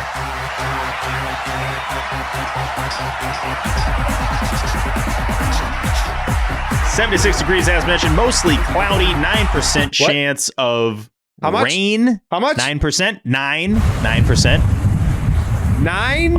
Only 9. That's not that bad. 11-mile-an-hour winds. Steve, you would acknowledge. Steve. What? Steve, hold on. What? You would acknowledge that 9% is kind of high, no? Like, it's not that high. No, there's. Hold on. Let me, Steve, hold on. Can you have a dialogue? Can we have a dialogue? Wait, Tyler, T? Thank you. If I told you there was a 9% chance you were going to die, you'd be kind of worried, wouldn't you? That's a little exactly bit, yeah, but what that's I was going to different say, than T. a couple That's exactly drops what I of was going rain. to say. If I said if I said to you, Steve, there's a 9% chance that you're going to get hit by a bus if you leave your house today, you'd probably stay inside that day, yeah? Yeah, we're just talking about wildly different things, you know? Like a 9% chance of some precipitation versus dying versus never being able to do it. To rain. And Jared, I would never be able to do this again. And this is something that I love to do, obviously. I love doing the weather look ahead because it never gets interrupted. Yeah, I do hear that, unfortunately. 9% chance in your of rain. Future. That's in your future, bud. 11-mile-an-hour winds. Keep it up. Blowing out to right. Keep it up. You're doing a great job. There might be warning all the people of the dangers. Go ahead. Might be some fly balls to right field in Roman's future or Willier's future because the wind's blowing out to right in this series. Game 4, Sunday, series finale, 1:35 p.m. Eastern, first pitch, 79 degrees, mostly sunny. A 2 chance of rain. 9-mile-an-hour winds, and they're blowing out to right. That wind is blowing out to right. This series might get washed away. They might have to play this in George Steinbrenner Field. I think if you're sitting by the pesky pole, get ready. You might catch either some foul balls or some ding-dongs. If you're sitting by the pesky pole, you better wear a poncho because there's no fucking roof over there. And grab onto the pole as the winds are pulling you off and flying off of Fenway Park. So yeah, there's at least a 2% chance of rain in every game. So get those ponchos ready this weekend at Fenway Park. That is your weather look ahead, brought to you by Billy's Gummy Bears. You chew them with your mouth. Didn't Jared? it also rain last night? In the finale, a little tinkle in like the 9th. Tonight or last night? Last night. No, last night I think it teased. I don't think it did. Last night it looked like it was going to downpour, but it didn't. I thought it rained at the end of the game last night. I don't think so. I think it rained at the end of the finale. Today? Yeah. Yeah. Which, by the way, gives Jaren like superpowers. He's hit a couple bombs in the rain this season, so maybe we need a little bit of this sound effect. Got robbed of a grand slam too. Yeah. True. I don't know, wild, man. right? I don't feel safe. I don't feel safe going to Fenway this weekend after hearing all No, that. you'll be good. You'll definitely be good on Friday. Let me just take another peek at Friday real quick. Yeah, we're going to do an SPG for Friday. No rain delays on Friday. Ooh, that is not good karma. The genuine pain in your face. Tsunami warning. SPG, no rain delay on Friday means... For Friday. Yeah, that's... Jake, what are you going to wear on Friday after hearing all that? Probably like a hazmat suit. Yeah. I think that's only fair. Old-fashioned scuba diver, like the whole tank around your head. Yeah. Just walking on the field like that. Yeah. Yeah. Well, good luck to anyone that thinks that they're gonna see baseball this weekend at Fenway. See that's not Monday if you happening. go to the Fens on Friday. Yeah. Man, you can't fuck this one up. I know. So, Reputation on the line. yep. T, final thoughts? I think a final thought maybe on all of us, and Jared, you're probably the one who has the most to say about it, but the You Joe about to Ryan kill us? stuff. The what? The Joe Ryan stuff. Yeah, I think it's since fizzled, no? I know you have left some replies on Twitter. We got the John Morosi report, which reminds me of the Sandy He's Alcantara late. thing over the offseason. Exactly. It's like this Yeah. was probably hot like 5 days ago, and all of a sudden now like we're getting it nationally, which means it's probably dead. But just I think a lot of people were wanting to hear your thoughts of where things were at.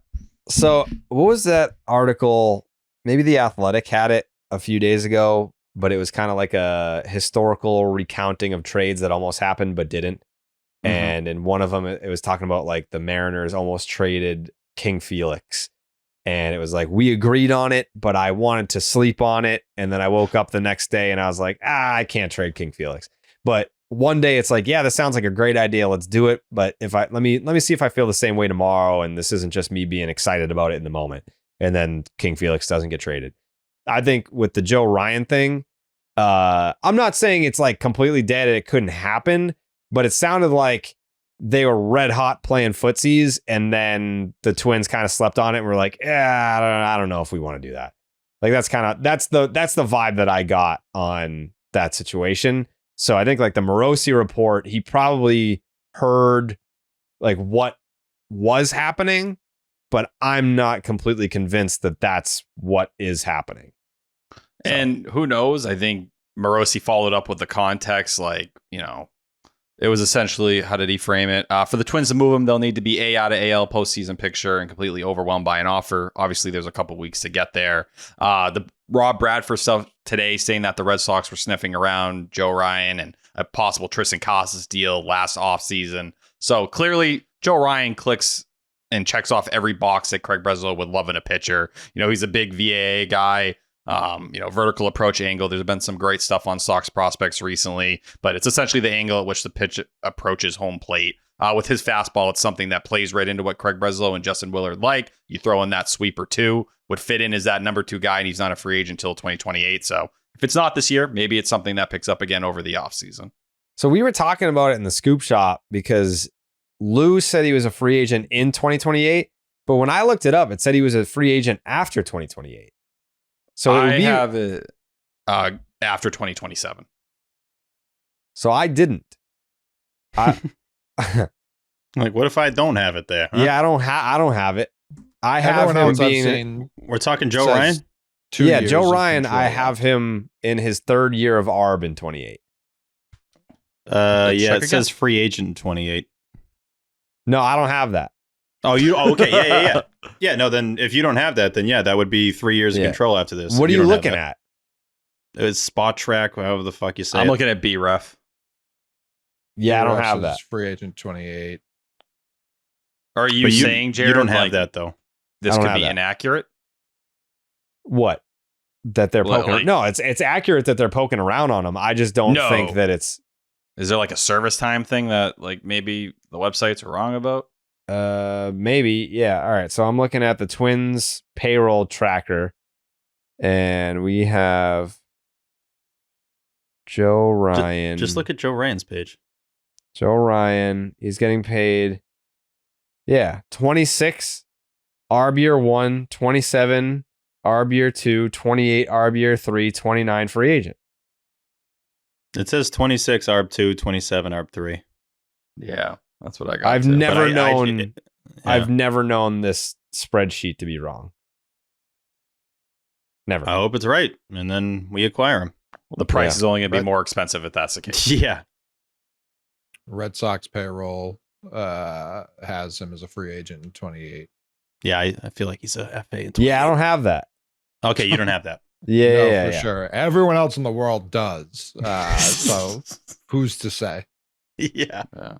I like the odds, but I do think the conversation of what that return would look like is pretty damn interesting too. I know a lot of people just immediately go to Jarren Duran, and yeah, I guess in some ways he kind of fits. Like if they're playing this out for the next couple of years, you're getting team control, but feels like there would have to be a lot more pieces in that deal, whether it's money coming back here to make it make sense. I know a lot of people are already thinking about Christian Vasquez and like get Connor Wong off the roster, whatever it may be. But he is the exact kind of arm. If you're going to trade a guy like Durant from the big league roster, I think that would be the perfect target. But there's very few teams willing to trade a young pitcher like that under team control. And the Red Sox know that better than anyone because they were trying to trade for those guys over the last couple of years. And I don't think a lot of people I don't have that. Yeah. I would overextend to get Joe Ryan. I think he's I would that too. good. And I'd extend him. I'd get that guy Sure. and I'd figure out a crochet Sure. extension. Yeah, and that make this whole thing Jared's trying to figure out irrelevant. irrelevant. yes, exactly. Yeah. Please save us. Peyton But yeah. Tolley? Oh, speaking of Peyton Tolley, another guy, he was actually where I was going to go, who's a big VAA guy. Sox Prospects now has him as the number 3 prospect in their entire system. As long That's as wrong. Marcelo doesn't get sent down. Huh? He's their number 1 prospect. Too. Essentially, once Roman and Marcelo graduate, that's what it's going to be. And I think that's a very big recognition of what Peyton Tolley has been doing this year, where he continues to just dominate with that fastball. And he's now, I believe, the number 48 prospect in the entire sport, according to Baseball America. But this is an arm, if you haven't started paying attention to yet, you better start paying attention very quickly because he should move pretty quickly through AA and AAA as well. And he'll probably be pounding on the door to the big leagues about a year from now, if not sooner. Yeah, I don't have that. I got him 3.5 years of control. So Jared just gaslighting Joe Ryan into staying with arbitration. For another year. I mean, I can't. Someone in the scoop shop, I think it was Lou, pointed out like he is making like we know his salary this year is $3 million, which could only happen as an ARB 1 guy. ARB, like you would not get that pre-ARB. But I do see what Jared's saying where it says earliest ARB eligible 2026 on BREF. Could it be a Super 2 guy? Because then he would That'd be have an 4 extra years year of ARB. That's what I mean. Yeah. It'd be 4 years. That would be this year. Would be a year. Yeah. Okay. That's not. That could make sense. Hold on. I always think Did it they was just give him- Porcello. Did they give him like a 1-year deal? I don't. they avoided ARB. Let me see. Sorry, 29. Yeah, that caught me off a little. I a thought he little was off guard, too. younger. All Me right, too. that's like when people floated Duran. I was like, I don't know why they would do that, but he is closer to 30. I thought he was like 26. So Yeah, I that's thought he was 27. Yeah. crazy. Mm. So you don't extend him. He's already pretty Especially extended. if he's going through 28. Yeah, he's already got a lot of years coming up. Yeah. Mm-hmm. I wouldn't be scared to attack a few more.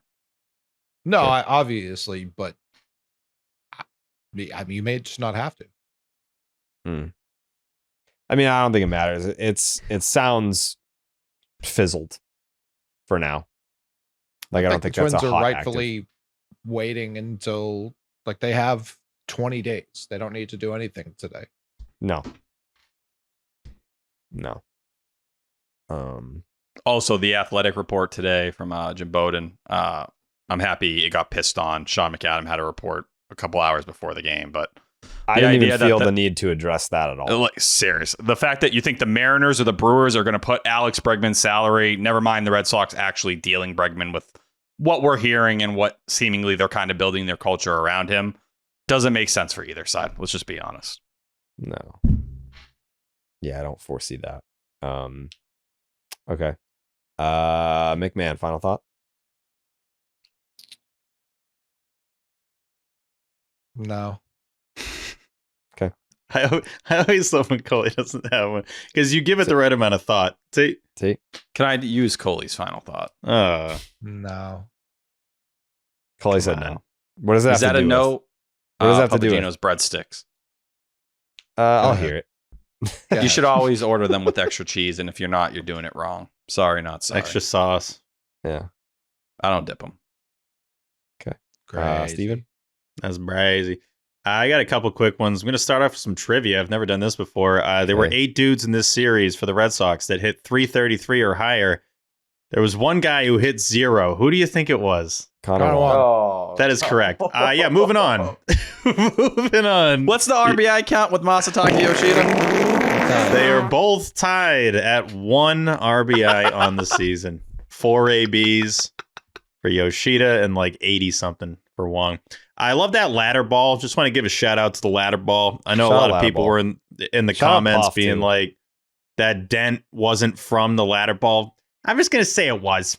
I'm just going to say the dent was because of the ladder ball, because it was really cool. Now we have the highlight, and we all remember when we saw it, and it was Nate Eaton, and that's probably going to be the most memorable thing, or maybe the second most memorable thing that he does for the Boston Red Sox, considering that play. But yeah, that was really cool. And the fact that it happened on like the Monster Night when they were up there, shout out to Lou with the glove, was really hoping he would get a ball there, was in really good position, at least with the knees bent and all of that. But yeah, that was really cool. ABS system in the All-Star game, I think, is like super random. I know it represents something that's great, which is not getting rid of umps, but at least getting rid of some of these abysmal calls.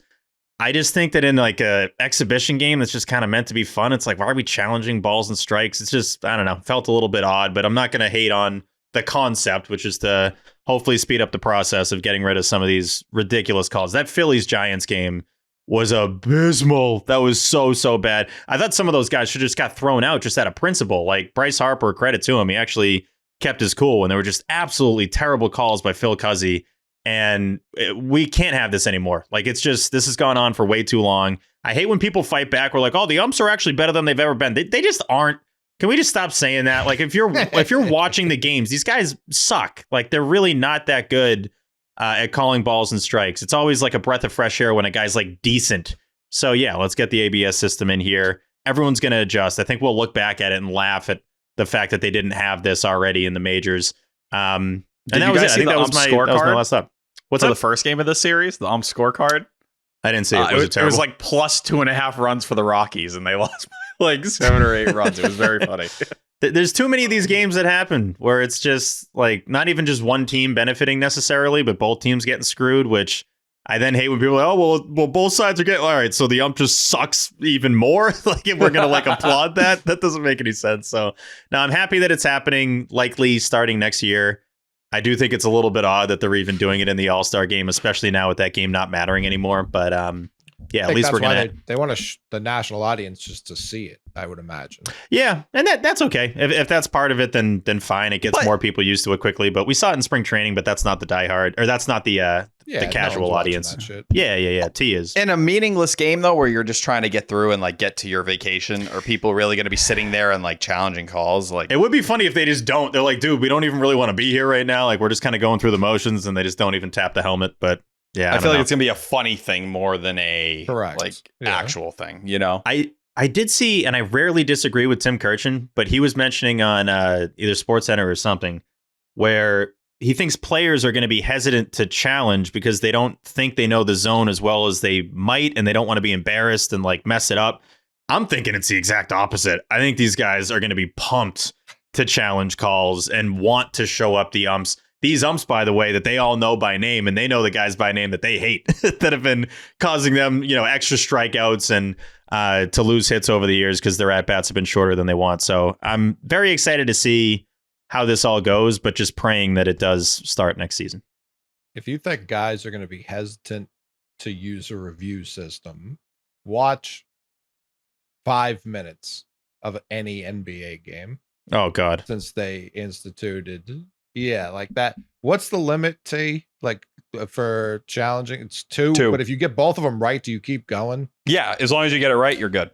That's what like. If you get one of them wrong, you're stuck at 2, right? It's like football challenges. Yeah, I believe so. Yes. So that's where I think early on, I think you're going to see a lot of guys tapping the old head.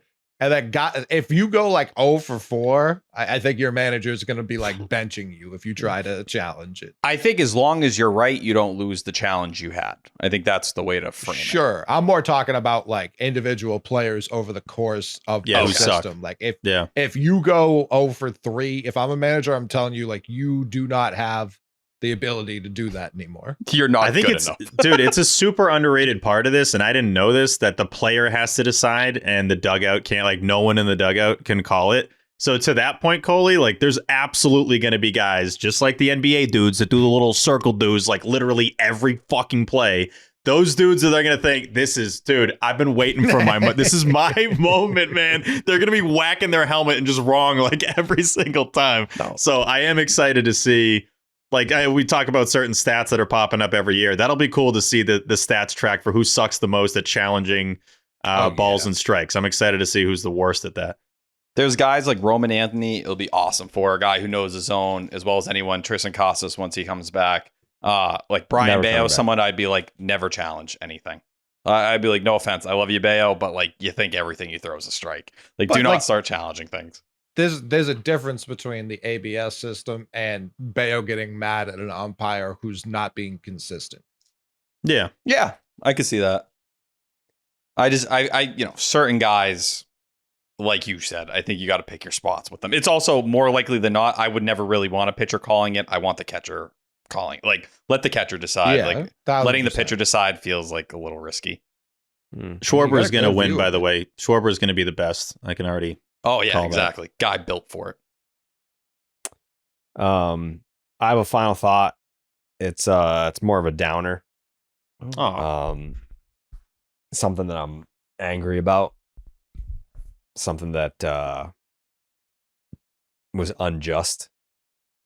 Something that has really upset me over the last 48 hours. Any idea what that is, Steve? I was hoping it wasn't me.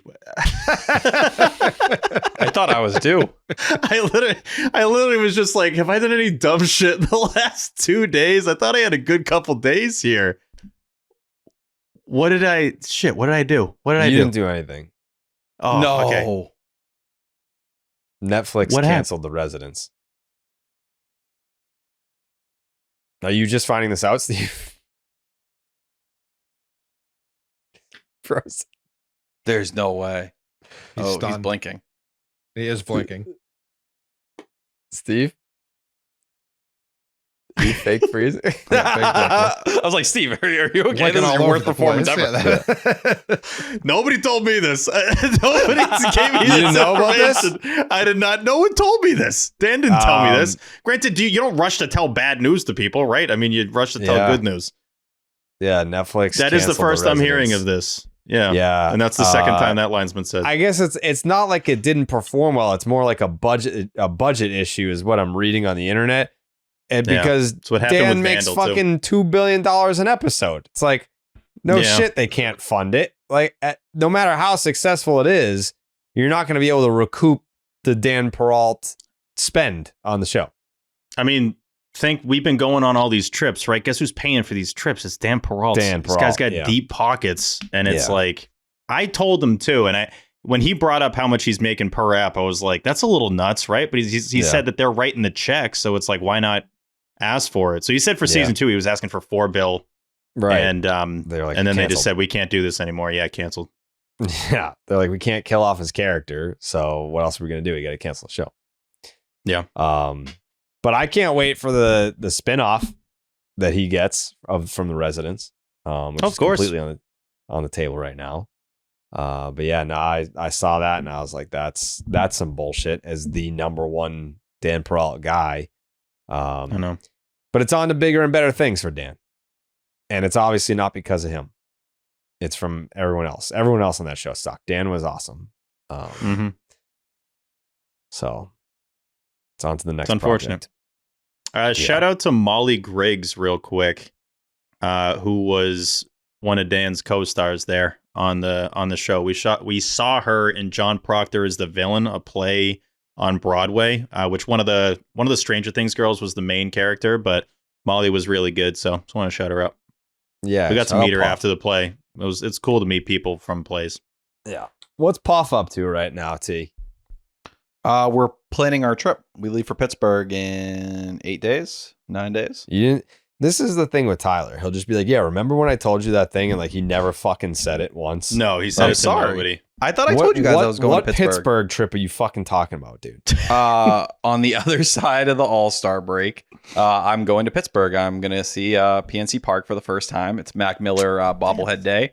They're paying their tribute to him. So I'm very excited to go. I want to get the bobblehead. I want to pay my tribute and have a good time. And you were under the impression you exactly like me, right? Yes, Coley looks exactly. It's like scary how similar it looks to you. And you're under the impression that you told us this. I'm going to be on the pod. I'm not planning on being like away. Not what I asked. That was not the question. No, I didn't think much of it. I don't know. All right, because T is good at answering questions that are not asked. He's really, and he just does it like that. He tries to gaslight me a lot. Like how? What? Like that. Like that. Yeah. I don't mean to sidetrack. This is a Coley bobblehead. I just wanted to confirm. It's the first I'm seeing this. It looks crazy. Like me. Yeah, T's a gaslighter. That's what? Yeah. Me and Puff are going. We're going to explore Puff, Pittsburgh. Dude. He's my guy. We were at Chili's eating last week. Yeah. Good meal. But no, we're going to Pittsburgh. We have like a little tour set up. We're going to go visit some Mac Miller spots. We're going to venture around. I'm going to see some Pittsburgh Pirates baseball, hoping to get some Skeens baseball in my life. And yeah, should be a good time. All right. Good old Pirates baseball, Skeens baseball. Mac Miller, Puff, Chili's. Ben Charrington. Mm-hmm. We're driving too. Hell yeah. Oh God. You see some O'Neal yeah, baseball. So many opportunities for bad things to happen. Yeah, no guarantees you get there too. Just glad we could get all the Telly boys back together again. It's been a while. Yeah. It's been a minute. The Teletubbies and the Teletubbies. I was nothing before this. One of these days I'm going to get my Telly. It's going to be sick. I'm going to keep it right here. Bang. Boom. Bang. All right. Thanks everyone for watching on our YouTube channel. Thanks everyone for listening on your podcast platforms. We greatly appreciate all the support. We will be back on Sunday night, Monday morning for you guys. If you're at Fenway on Friday, me, Jake, Steve, Mikey will all be in house bopping around. If you happen to run into us, say hello. And until then, looking forward to this 4-game sweep by the Tampa Bay Rays. Very excited to have our momentum just completely halted this weekend. It's going to be fun. All right. Until then, Buenas noches, amigos.